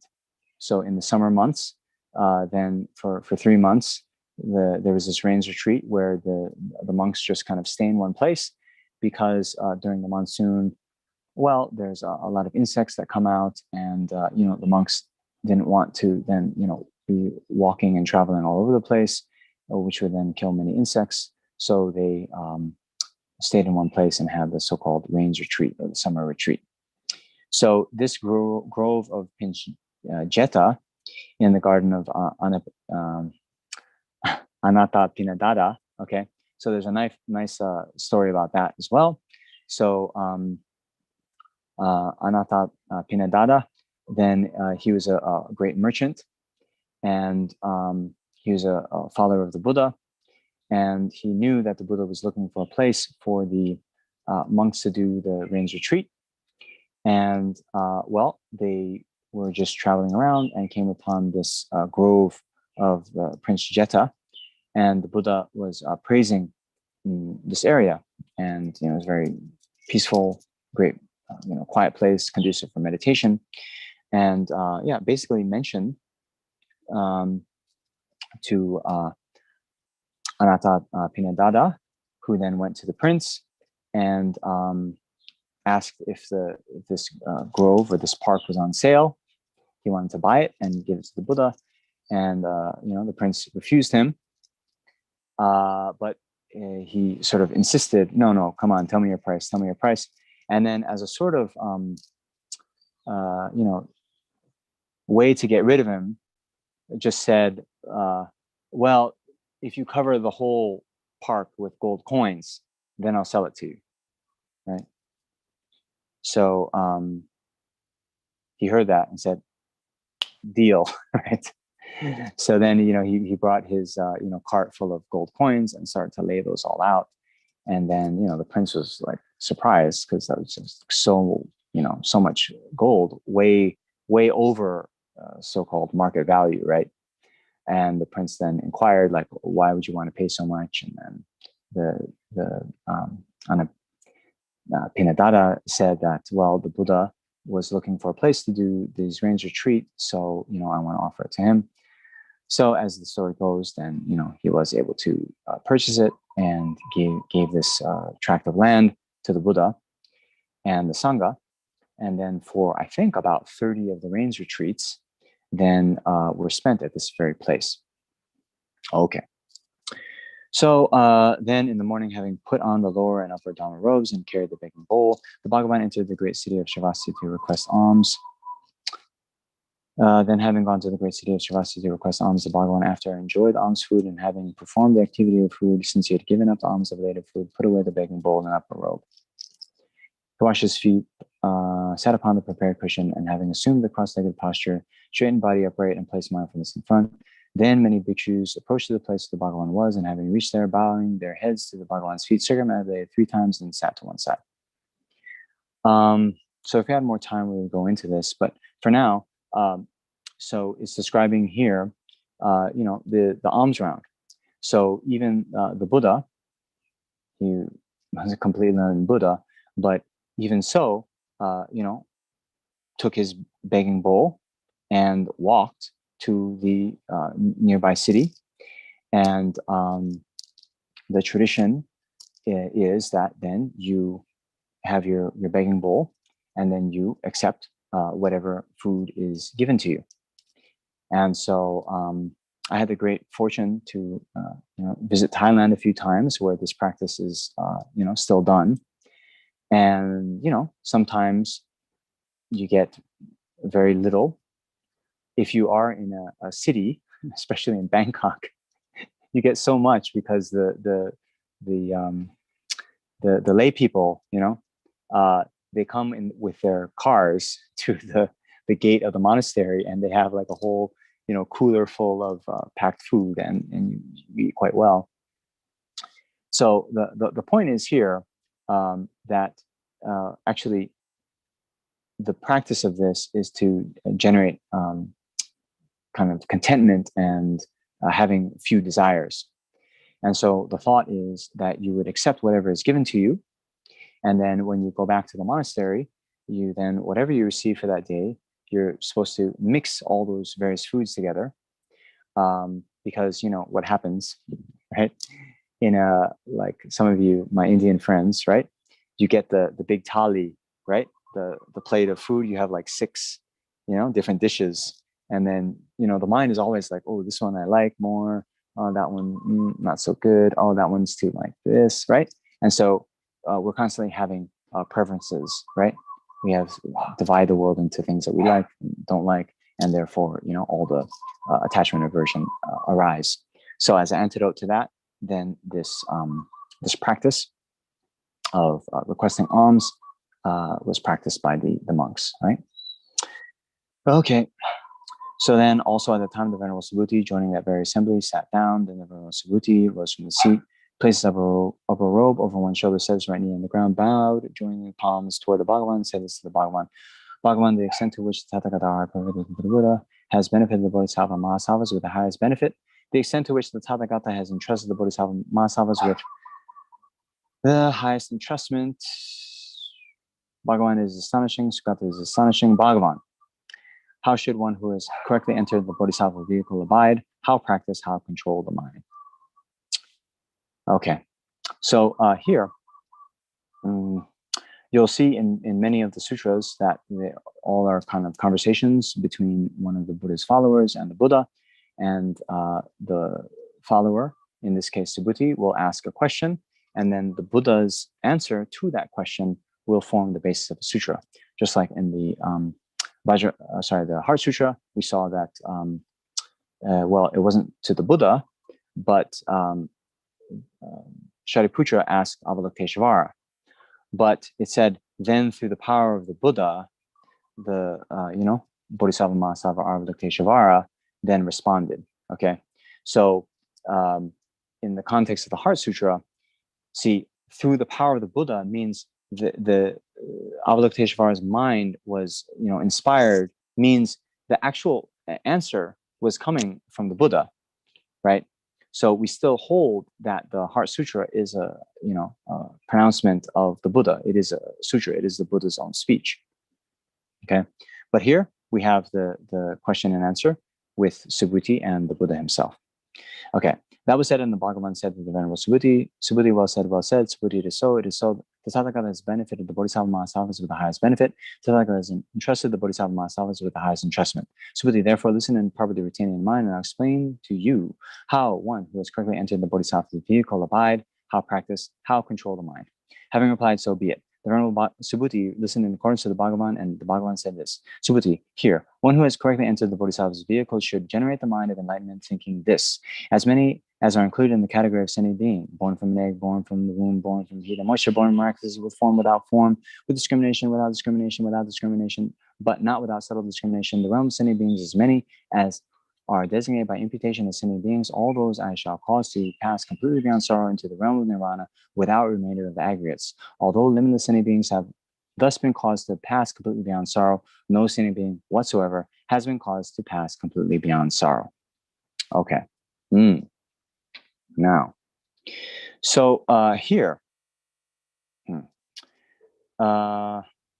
first of all, then one should know what it means that one has correctly entered into the Bodhisattva's vehicle, right? And so we mentioned this at the beginning, that the door to the Mahayana is the mind of conventional bodhicitta, the altruistic wish to achieve enlightenment for the benefit of all sentient beings, okay? So one who has generated this mind of bodhicitta, then, right, has correctly entered the Bodhisattva vehicle, okay? But as we said, even as great as that mind is, it's not enough to merely have that wish. One then has to, abide, practice, control the mind. One has to then traverse the path. So Subhuti here is then asking how then these bodhisattvas who have already generated the mind of bodhicitta, how then they should train. So this is very similar in the Heart Sutra, again, to, Shariputra asking, how should any son of lineage train who wishes to practice the profound activity of the perfection of wisdom, right? So very similar, okay? So here now, the answer. So here, Subhuti, one who has entered the Bodhisattva vehicle should generate the mind of enlightenment, thinking this: as many as are included in the category of sentient being, okay? So we have those 4 types of birth: birth from an egg, born from the womb, born from heat and moisture, and born miraculously, okay? So all the, sentient beings of the 6 realms. Have you heard of the 6 realm sentient beings? So 6 realm sentient beings are hell beings, hungry ghosts, animals, humans, asuras, and suras, right? So those are then born from any of the 4 types, right? So born from an egg, you have, birds, reptiles, right? Born from a womb, mammals. Born from heat and moisture, you'll see, certain, they say is born from heat and moisture, but like some of the worms and so forth that you'll see in trees, right? They say those are born from heat and moisture, okay? Actually, the biologists amongst you, they're actually born from eggs, I think. But since some of those eggs can be, very, very tiny and, don't have like shells and what we normally think of, they, didn't have, the kind of microscopes and those things to see. So they say it's born from heat and moisture. Okay.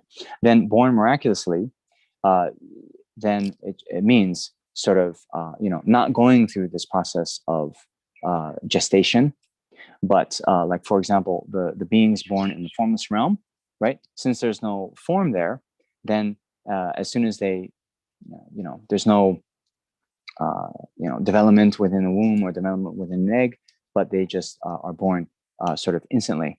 So they call that miraculous birth. Okay. So basically all these categories, it just is saying all the sentient beings. Okay. So there are these four types of birth. Then, there's the ones with form and then without form, right? With discrimination, without discrimination, without discrimination, but not without subtle discrimination. So these are referring to various kinds in the formless realm. where one achieves different kinds of concentrations, and then one is born into these realms. I don't want to get into all that right now because that's going to take a little bit too much time.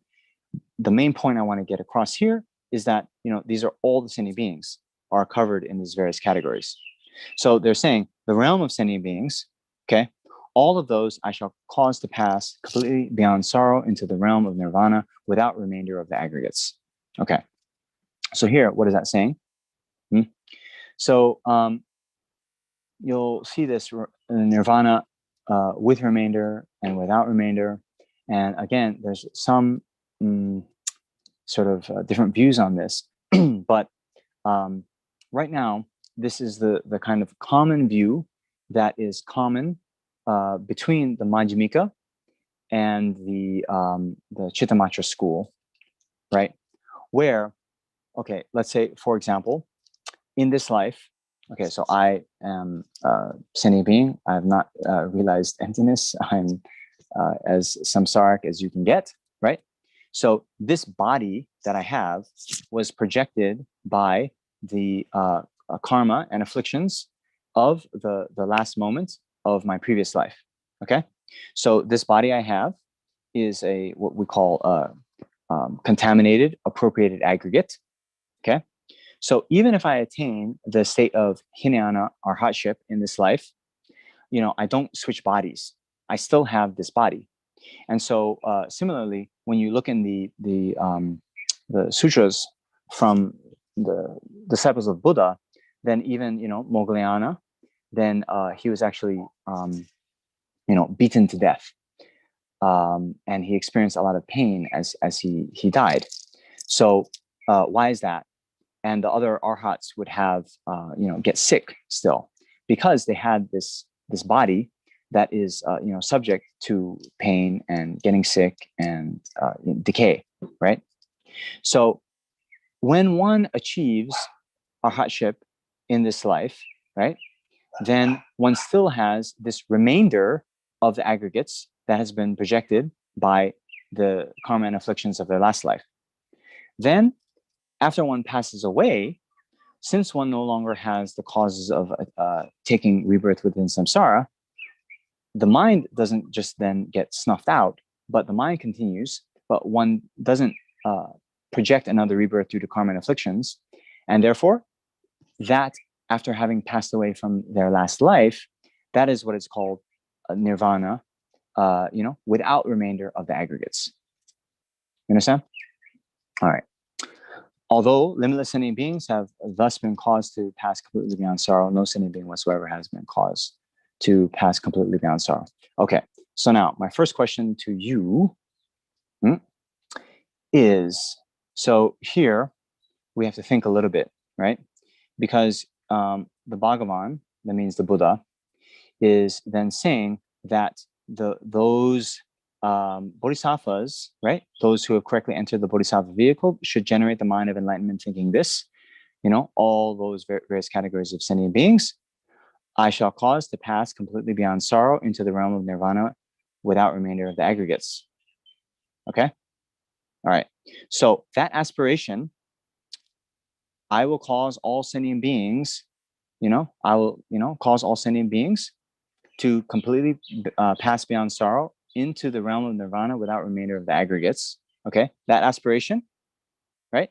That's what the Buddha is now saying is the mind of enlightenment, the mind of bodhicitta, right? Okay, so how many of you think, so first of all, I don't mean to kind of bias you, but when I read that, that's what it seems that the Buddha is saying, right? Okay, so now, is that the mind of bodhicitta? To have the aspiration, I will cause, or I will lead all sentient beings, right, to completely pass beyond sorrow without remainder of the aggregates. That's the aspiration that's there, right? Is that the mind of bodhicitta? No. Okay, so I see Rami, she's shaking her head very resolute. No. Right? Okay, so how many think that is the mind of bodhicitta? Okay. How many think it's not the mind of bodhicitta? Okay. All right. So now, let's say, even if we now include the next line, okay, so those who say it's not the mind of bodhicitta, then if we say, okay, let's add the next line, because the Buddha, maybe he wasn't finished, right? Although limitless sentient beings have thus been caused to pass completely beyond sorrow, no sentient being whatsoever has been caused to pass completely beyond sorrow. If we add that whole paragraph, okay, so those who said, no, that's not the mind of bodhicitta, if we add that, do we now have full-fledged bodhicitta? Yes? Okay. So this is the first thing. And we're a bit running out of time, unfortunately. But in general, how I was wanting to do this course, now that we've gone through the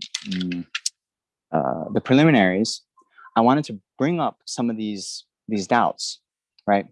So this is how we train at Sarah J. We go through the text and we think about, we really kind of go through these texts with a fine-tooth comb and check and analyze. So, His Holiness the Dalai Lama, he often quotes this sutra from the Buddha saying, just like a goldsmith will, only take up the gold after cutting it, rubbing it, and scorching it, so you too should, take up my words only after thorough examination and not out of mere respect for me, right? So it's part of our job here as, students of the Buddha Dharma to be, like His Holiness says, to be 21st century Buddhists. Have you heard His Holiness talk about that? Where we don't just accept what's there on the pages, but use our faculty of analysis, use our reasoning to see what's going on here, and sort of cut, rub, and scorch a particular yellow looking metal to see if it's gold. We have to do that. Even though we accept this as being the Buddha's words, we should also bring our intelligence and analysis to bear. Okay. So here, what do we mention for this mind of bodhicitta, right? But we said it's the wish to achieve enlightenment for the benefit of all sentient beings. So we have, in the Abhisamaya Alamkara, I think many of you know, right, that this mind of bodhicitta actually has two aspirations associated with it. Have you heard of this? Right. So, okay, got a few more minutes, but okay. So let's just take a little step back, and many of you, you've attended Lama Rim teachings in the past, and you'll know that there's these 7-point cause and effect instructions, right?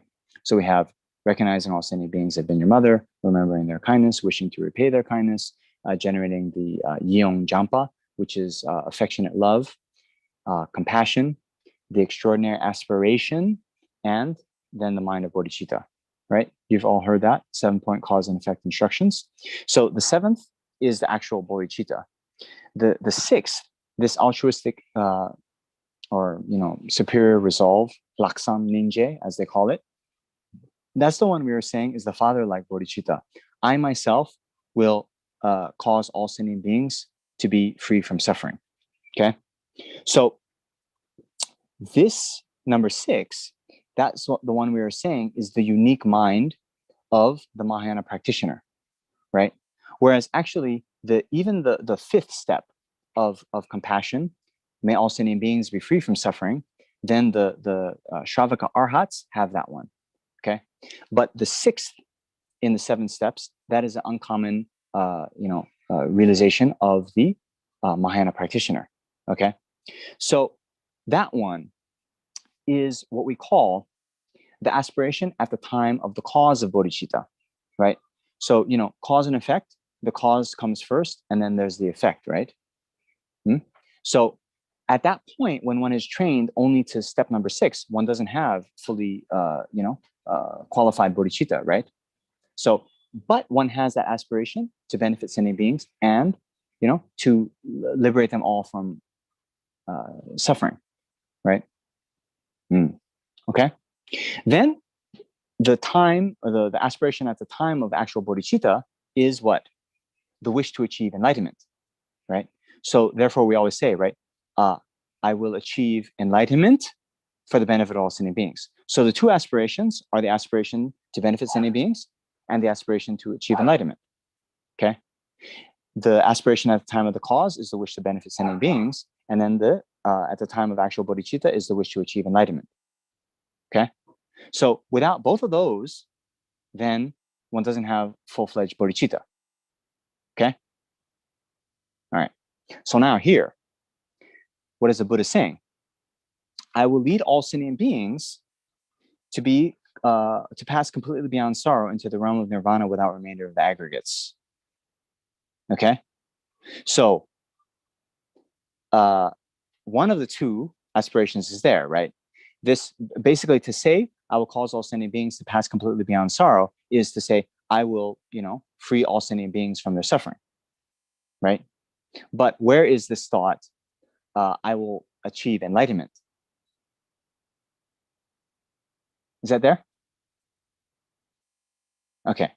So if that is not there, then how can we say that this is a full-fledged bodhicitta?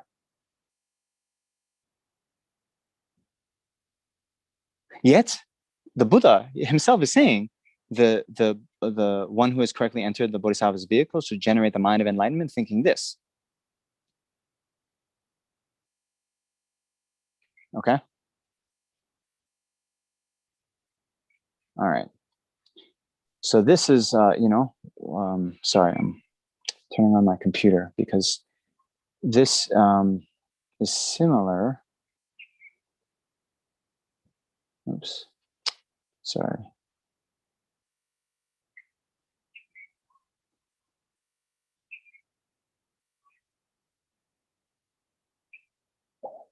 Okay. Now, this is similar to something that is in, I think many of you heard of Chandrakirti's Majjhimika Avatara, right? The supplement to the Middle Way, okay? And there, I think many of you know, one very unique feature about that text is that at the beginning of the text, Chandrakirti pays homage to great compassion, right? And then he talks about the so-called three causes of enlightenment being great compassion, bodhicitta, and the non-dual view. And so in that text, there is a similar kind of sutra quotation that he cites. And here, I'm going to read it to you. This is from, so Chandrakirti wrote the Majjhimika Avatara, and then he wrote a commentary, or we can say own commentary. He wrote a commentary on his own text. And in that text, he cites the Dharma Samgiti Nama Mahayana Sutra. So in that sutra, there's a similar kind of passage that says, having realized the suchness of one's own reality that has been generated with a thought, I shall help the sentient beings realize this ultimate reality. This I call the awakening mind. Okay, here. So in that sutra, the Buddha is saying, I shall help the sentient beings realize this ultimate reality. This I call the awakening mind, right? But here again, we only have sort of half of the picture, okay? So actually, Lama Tsongkhapa, in his commentary on the Majjhimika Avatara, which I think is translated as illumination of the thought, there is a debate about whether the definition of bodhicitta that is presented in the Abhisamaya Alamkara that has these two aspirations associated with it is the same, or is it different than the presentation that we see in these other texts where it's only focusing on, in this particular sutra, I shall help all beings realize this ultimate reality. Or here, I shall cause all beings to pass completely beyond sorrow into, nirvana without remainder of the aggregates. Okay. So Chandrakirti and Lama Tsongkhapa, they say, well, no, it's the same definition. there's no difference. Here, just the Buddha is, using a bit of shorthand. But later in that very sutra, the Buddha goes on to say, the cause from which comes about the excellent taste of the ambrosia of Dharma, which is characterized by the turning away of all false conceptualizations, that which possesses the nature of being a true friend of beings, this is Buddhahood alone, one aspires to attain perfectly. You understand? So this,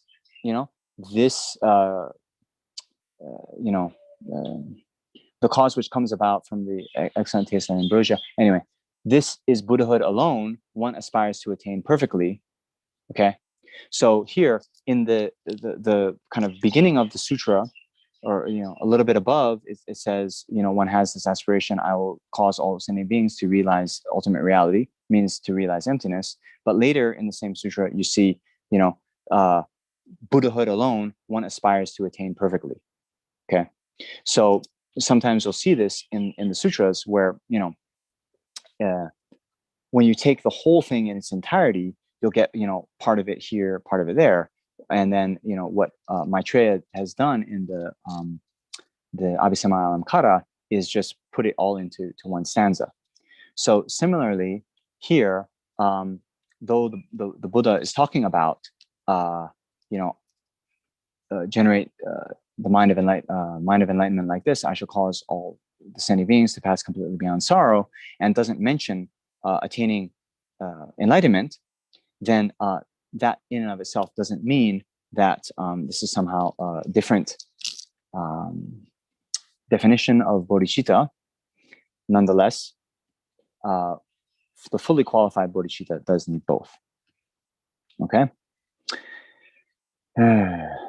All right, we're a little bit over time now, so I'm going to give you a little bit of homework. Okay. All right.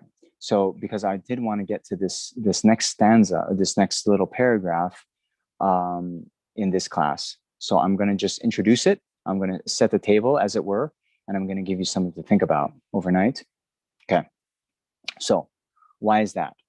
Subhuti, because if a bodhisattva engages in discriminating a sentient being, he is not to be called a bodhisattva. Why is that? Subhuti, if anyone engages in discriminating a living being, or engages in discriminating a living being, a sentient being, or engages in discriminating a living being, or engages in discriminating a person, they are not to be called a bodhisattva. Okay, so now here, what does it mean to discriminate a living being?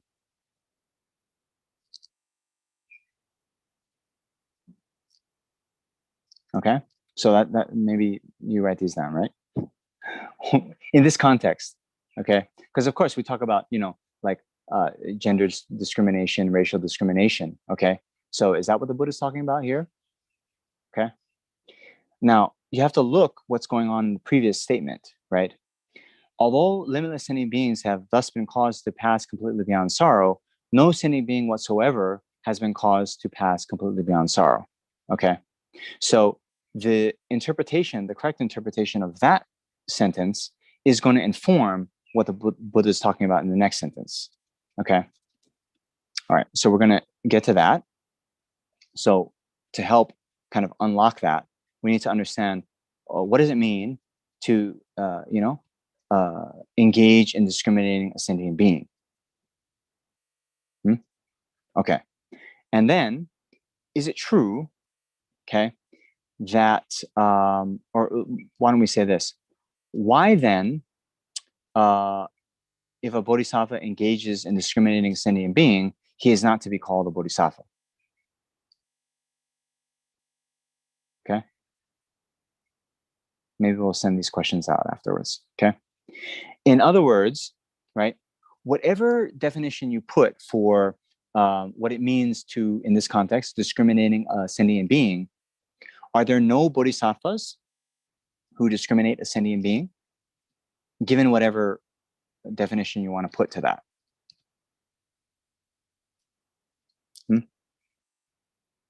Okay, so that's what I want you guys to think about. meditate on.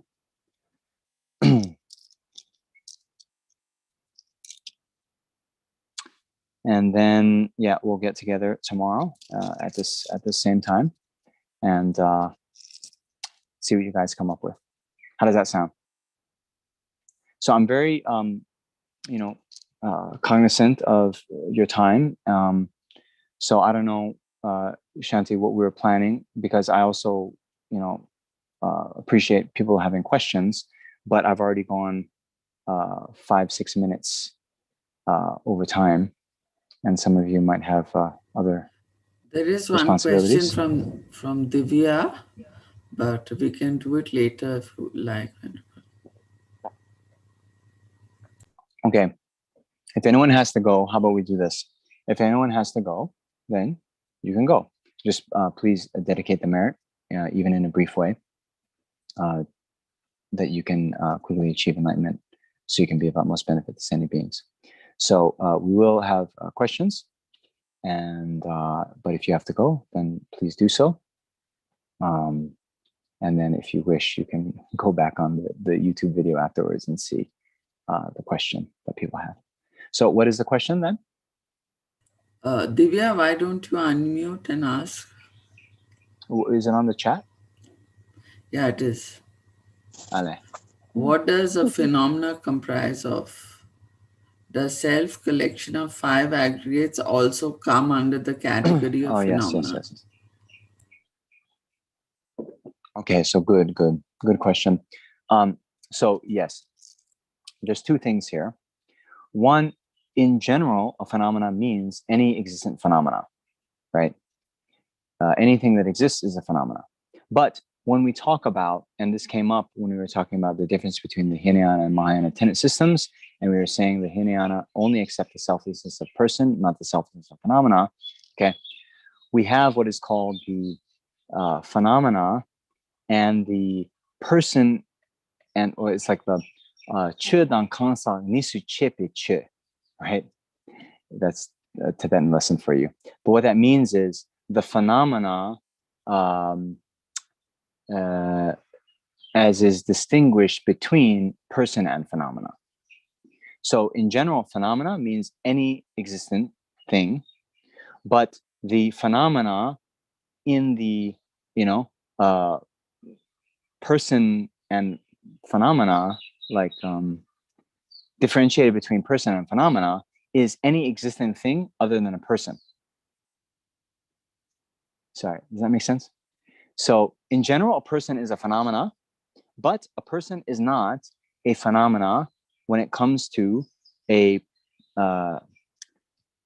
person and phenomena like nisu chepe. It's like differentiated between those two.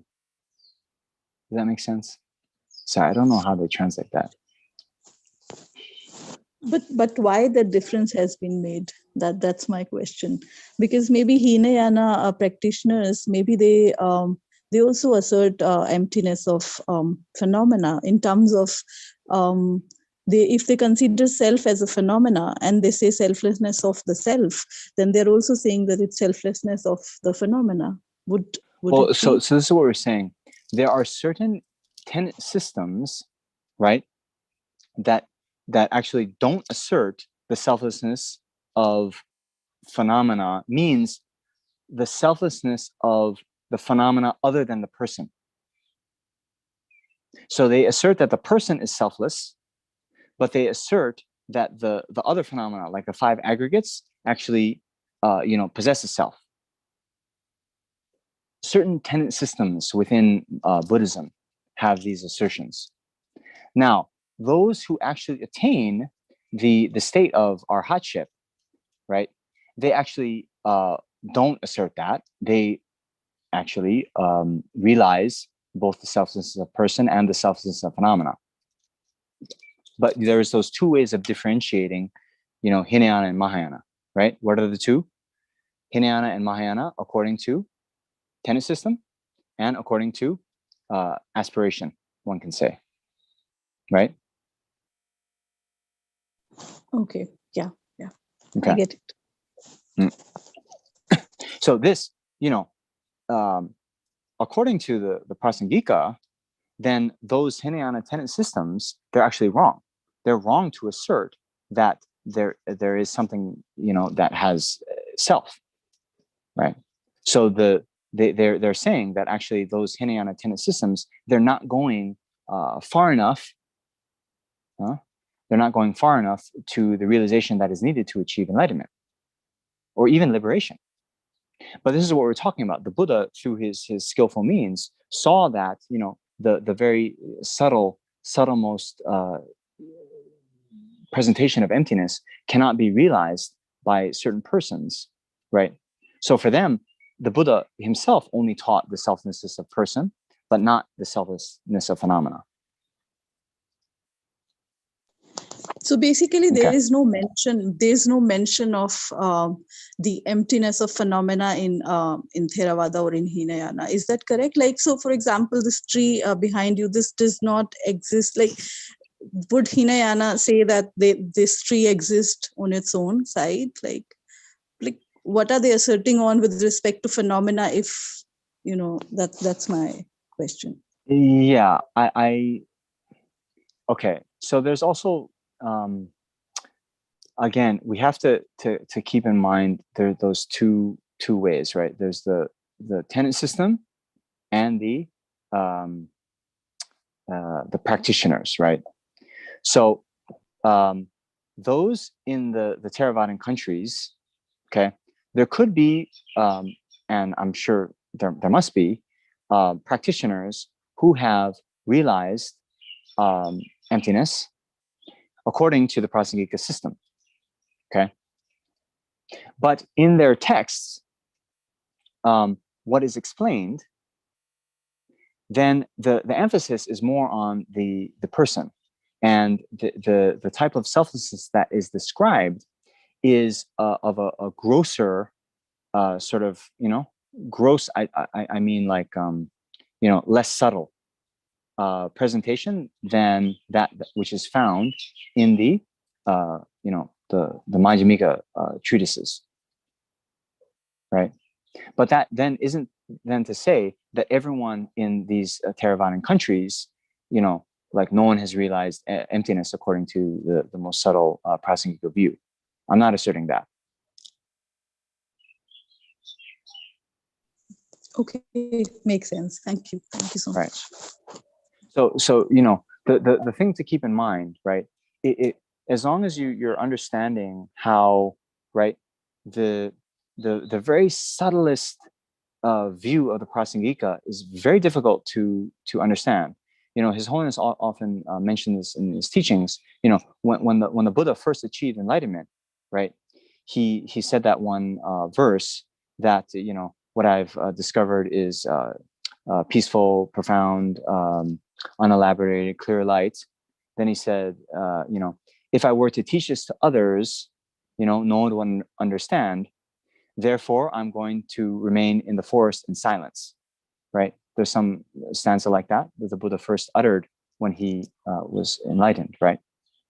So this goes to show that, the sort of ultimate nature of reality is so subtle, it's very difficult to comprehend.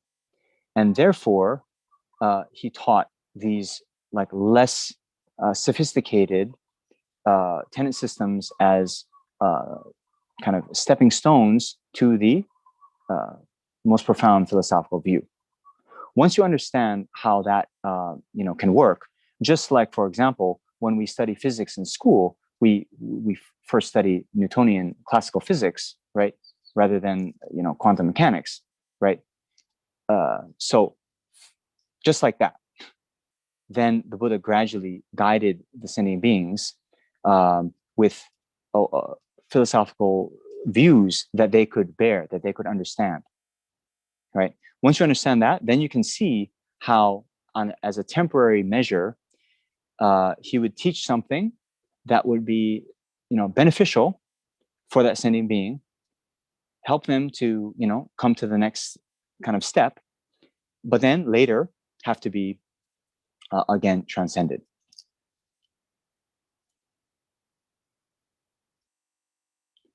Okay. Any other questions? If anyone wants to ask a question, raise your hand in the participant list in the video, please. Okay.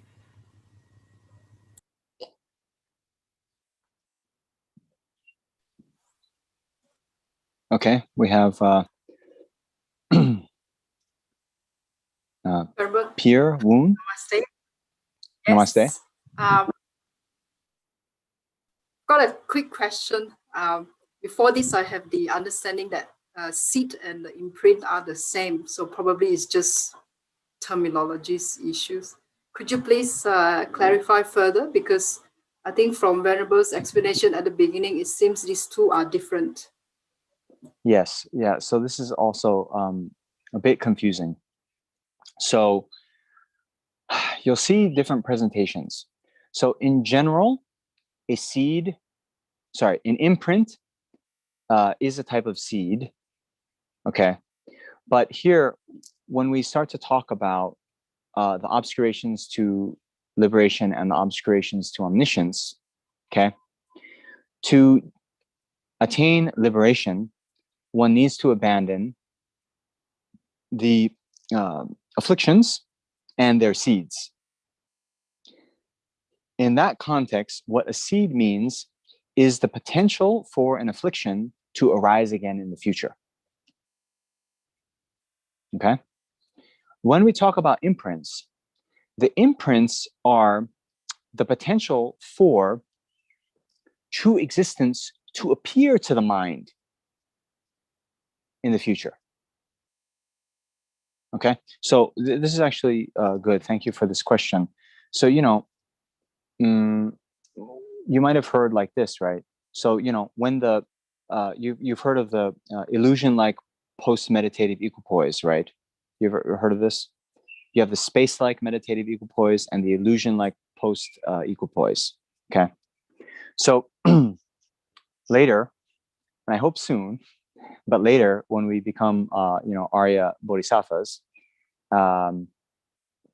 we will then have a direct realization of emptiness, single-pointed in meditative equipoise. At that time, no conventional phenomena will appear to the mind. Okay, only emptiness will appear to the mind.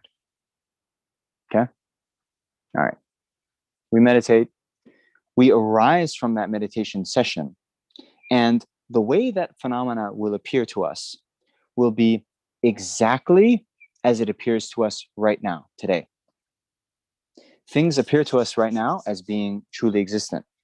Okay, and then even these Arya Bodhisattvas, after they arise from their meditative equipoise, the things will appear just the same.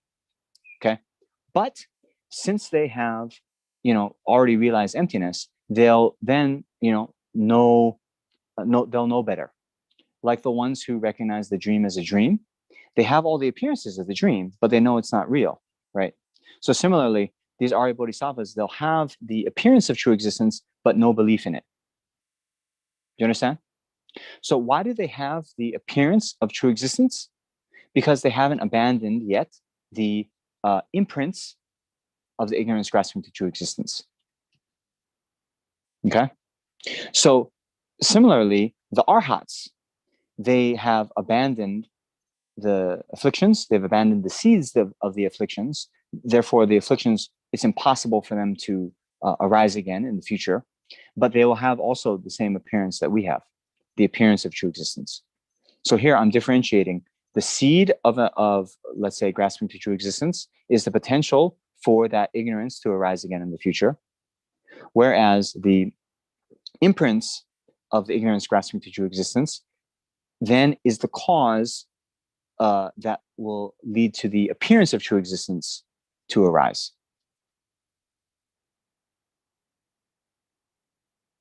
Yes. So think of it like that. Okay, here, just another way of thinking about it. The seed of ignorance is an afflictive obscuration that's going to prevent one from attaining mere liberation from samsara, which means everyone who's attained liberation from samsara has abandoned it. But the imprint of ignorance grasping to true existence is a obscuration to omniscience, and the only people who have abandoned those are Buddhas. Whereas you have, arhats have abandoned the seeds. According to the Prasangika, 8th ground and up, bodhisattvas have also abandoned the seeds to the afflictions, but only the Buddhas have abandoned the imprints. Okay, so those are two ways to sort of think about it. What those, what they cause. So the seeds, they're causing those afflictions to arise again in the future. The imprints cause the appearance of true existence to arise. Okay, that's one way of thinking about it. 2 is who has abandoned it, and 3 is what those imprints or those seeds, what they're the main obstacle, to achieving. Okay. So can we say that the imprints are more subtle than the seeds? Would that be correct? That's right. Okay. Yeah. But now you might have, maybe you've studied the mind only school in a very extensive way. So in some of the mind only school commentaries, they use those interchangeably, seed and imprint. But here we make a differentiation. Okay, next. Louisa? I'm stuck with the tree, with the sound. So the Arhat and the Buddha would have different realization. Like the Buddha wouldn't would think is no sound, and the Arhat would still think there was a sound. You know what I mean? Say that. No, I wouldn't say that. Okay. So here, okay. It's like this. In terms of realization of emptiness, okay, the object emptiness is the same. The Arhat who realizes emptiness and the Buddha who realizes emptiness, right? The object that is realized is the same, emptiness. That emptiness does not differ in its subtlety. That's exactly the same. The mind that's realizing it is different. The Buddha's mind that realizes emptiness is omniscient, and actually realizes all phenomena directly, right? Whereas the Arhat's mind that directly realizes emptiness, at that time, it only realizes emptiness, right? So the minds are different, but the object is the same. Okay. Now, what I was saying with that, the Zen koan, whether a tree falls in the forest, doesn't make a sound. So they would have the same answer for that. They both have realized emptiness, right? Okay. Yeah. So, and actually, I don't want to. I mean, maybe if we have time later, we can get into that question further. It is a bit of a trick question, right? Very. So I'm not trying to.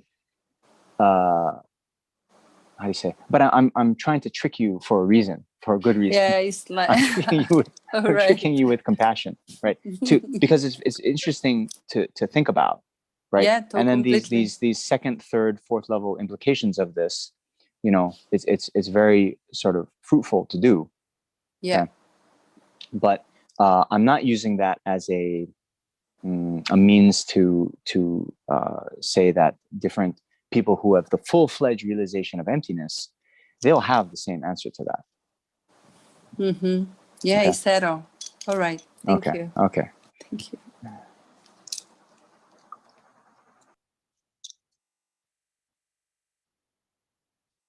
Okay. Anyone else?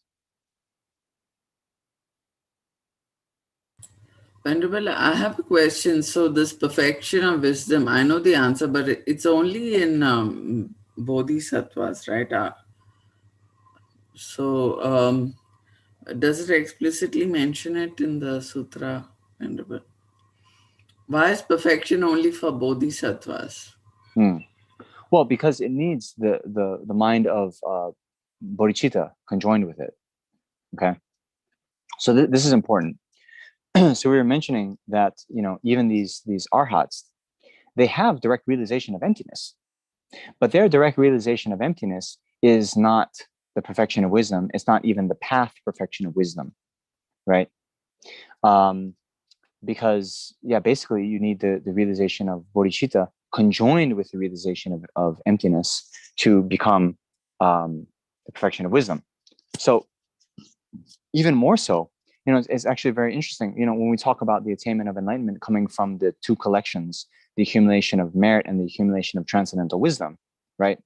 So even the arhat who realizes emptiness directly, they've abandoned all the afflictive obscurations, they might have even meditated on emptiness for, you know, countless eons, right? As an arhat.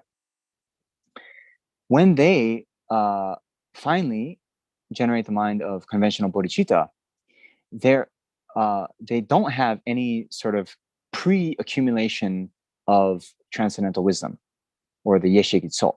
They're starting at sort of, you know, square one with that.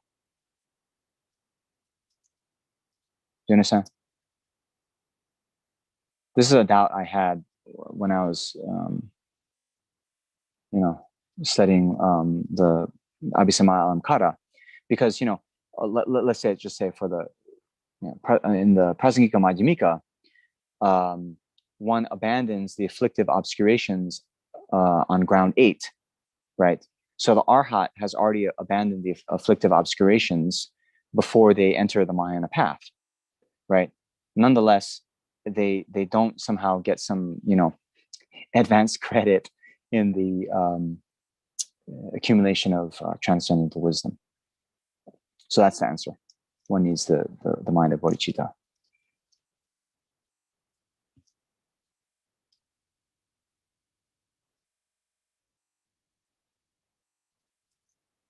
Okay. Yes, Andres. Yeah, thank you, Venerable. I have two questions. The first one is, so is self-cherishing in the mind stream of an arhat, is that an imprint? Okay. So yeah. In an arhat, you could have manifest self-cherishing, I think. You could have a seed of self-cherishing, and you can have, I've never heard of imprint for self-cherishing. Mostly when they talk about seeds and imprints being differentiated, it's the seeds of like afflictions, right? Okay. So technically speaking, the mind of self-cherishing isn't an affliction, okay?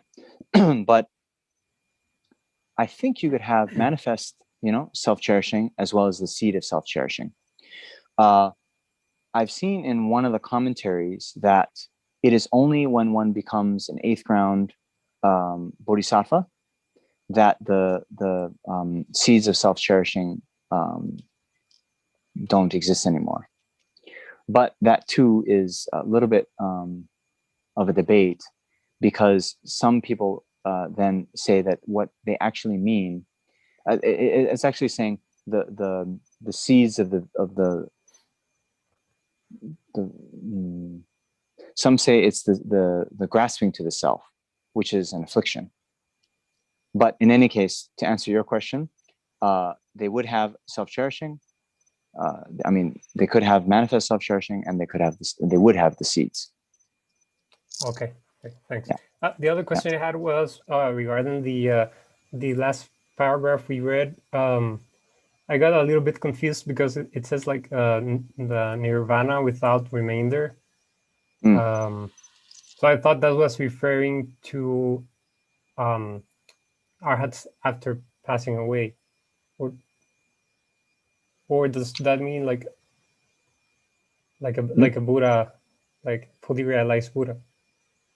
Right. So normally when they talk about nirvana with remainder, without remainder, right, it is the remainder of the contaminated aggregates, right? So you'll have nirvana with remainder, without remainder, and then non-abiding nirvana. So non-abiding nirvana is the state of Buddhahood. Okay, but normally nirvana with remainder of the aggregates, without remainder of the aggregates, means the contaminated aggregates that were propelled by one's previous lives, afflictions and karma. Okay. Yeah. Thank you. You're welcome. Venerable Ravi has a question in the YouTube live. So his question is, can an arhat enter the bodhisattva path later? If no, why? So yes, yes, they can and they will. So I think it talks in the White Lotus Sutra, I believe, that all of these arhats, even when they attain what we were talking about with the nirvana without remainder of the aggregates, right? So they don't take another rebirth within in samsara. They actually take this kind of well, there's different thoughts on it, but some will say they abide in this kind of samadhi, in a blissful samadhi. But then eventually the Buddhas will sort of arouse them from the samadhi and say, you haven't done all that needs to be done. You haven't abandoned everything that needs to be abandoned. Now it's time for you to enter into the Mahayana. So they will enter into the Mahayana, but they do say that once they do, it'll be very difficult and take a long time for them to traverse the path, because since they're sort of predisposed to being in this blissful state, and they don't have any suffering themselves, it's a little bit hard for them to generate compassion with regard to others. And so their progress on the Mahayana path takes a very long time. Therefore, we should strive to enter the Mahayana from the very beginning and not first attain the lower state of personal liberation. Okay, anything else? Thank you very much, Namjong, for teachings. I have a question about accumulation merit and accumulation of wisdom. So when bodhisattva have ability to manifest like some different phenomena, when he can manifest different bodies, it depends on the accumulation of merit or accumulation of wisdom. Both. Ability to bodhisattva to, yeah. Yes. So it depends on both, So Alexander was mentioning, so those abilities come on the bodhisattva grounds, right? So those of you who haven't studied extensively, then these bodhisattva grounds, I alluded to them before, but once one attains the Mahayana path of seeing, okay, and the attainment of the Mahayana path of seeing comes when one has direct realization of emptiness, right? Oh, his Zoom connection cut out. Okay. So anyway, when one has achieved direct realization of emptiness, one achieves the path of Mahayana path of seeing, and one attains the first ground. When one attains the first ground, then one has various abilities. One can manifest 100 bodies. One can live for 100 eons. One can enter into 100 concentrations. One can travel to 100 Buddha fields. One can ripen 100 sentient beings. So there's all these 10 qualities that one has the power to do, times 100. Then when one achieves the second ground, it comes, you can do all those 10 things, but by a factor of 1,000. So, travel to 1,000 Buddha fields, receive teachings from 1,000 Buddhas, and so forth. And then, so on and so forth until one achieves the 10th ground. Then, by then it's, billions or trillions. And then one achieves Buddhahood, right? So why I'm saying it it needs both the accumulation of merit and the accumulation of wisdom, is, to get those, to traverse and ascend to each subsequent ground, one needs both the accumulation of merit and the accumulation of wisdom, right? So while one is, going from the first ground to the second ground, when you're in direct meditative equipoise on emptiness, you're accumulating the accumulation of wisdom. Then one arises from that, and then one engages in the other perfections. One practices, generosity, one practices patience, and so forth. So the meditation and post-meditative states, one is trying to accumulate both accumulations.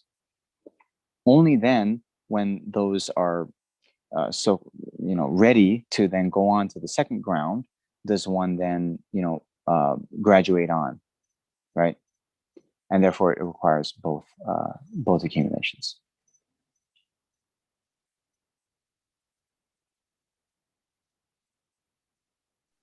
Okay. Thank you.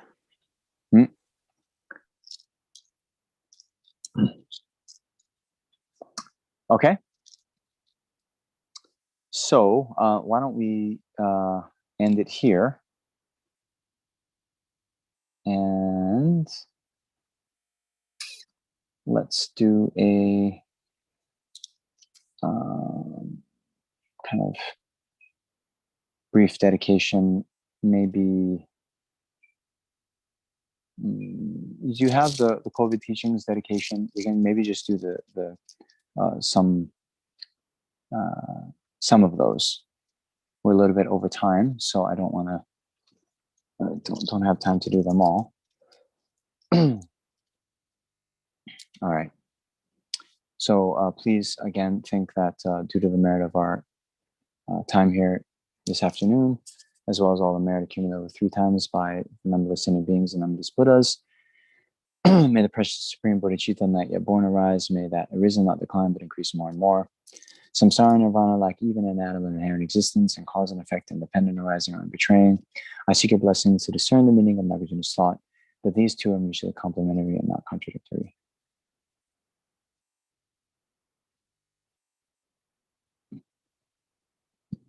However many sick sentient beings there are, may they quickly be free from all sicknesses. May all the sicknesses, without exception, of transmigratory beings never occur again. In all my lives, never separated from perfect gurus, may I enjoy the magnificent Dharma. And by completing the qualities of the grounds and paths, may I quickly attain the state of Vajradhara. By the force of the victorious one, Tsongkhapa, acting as my direct mind and virtuous friend, in all my lives, may I never turn away for even a second from the pure path highly admired by the victorious ones. Okay, so just keep going down. Keep going down, Shanti. To the ceiling with emptiness. Keep going. Yeah, ceiling, merits of emptiness. So due to all the past, present, and future merits collected by me, the numberless Buddhas, numberless sentient beings, who are completely empty of existing from their own side, may I, who am completely empty of existing from my own side, achieve the state of full enlightenment, which is completely empty of existing from its own side, and lead all sentient beings who are completely empty of existing from their own side to that state which is completely empty of existing from its own side, by myself alone, who am completely empty of existing from my own side. We'll do these next 2. I fully dedicate all these virtues to be able to train just like the hero Manjushri who knows reality, and just like some other Vajra as well. I fully dedicate all my roots of virtue with the dedication praises the best by all the gone beyond victorious ones over 3 times in order to have good conduct. So next, just the long life for His Holiness. Incomparably kind and supreme Tenzin Gyatso, the wish-granting, wish-fulfilling jewel, source of every single benefit and happiness in this world. May you have a long life and all your holy wishes be spontaneously fulfilled. Then for Lama Zopa Rinpoche, you who uphold the subduer's moral way, who serve as the bountiful bearer of all, sustaining, preserving, and spreading Manjunath's victorious doctrine, who masterfully accomplished magnificent prayers, honoring the 3 sublime ones, Savior of myself and all your disciples, please live long. Okay, so thank you very much. Wow. The sunset looks really nice on the screen.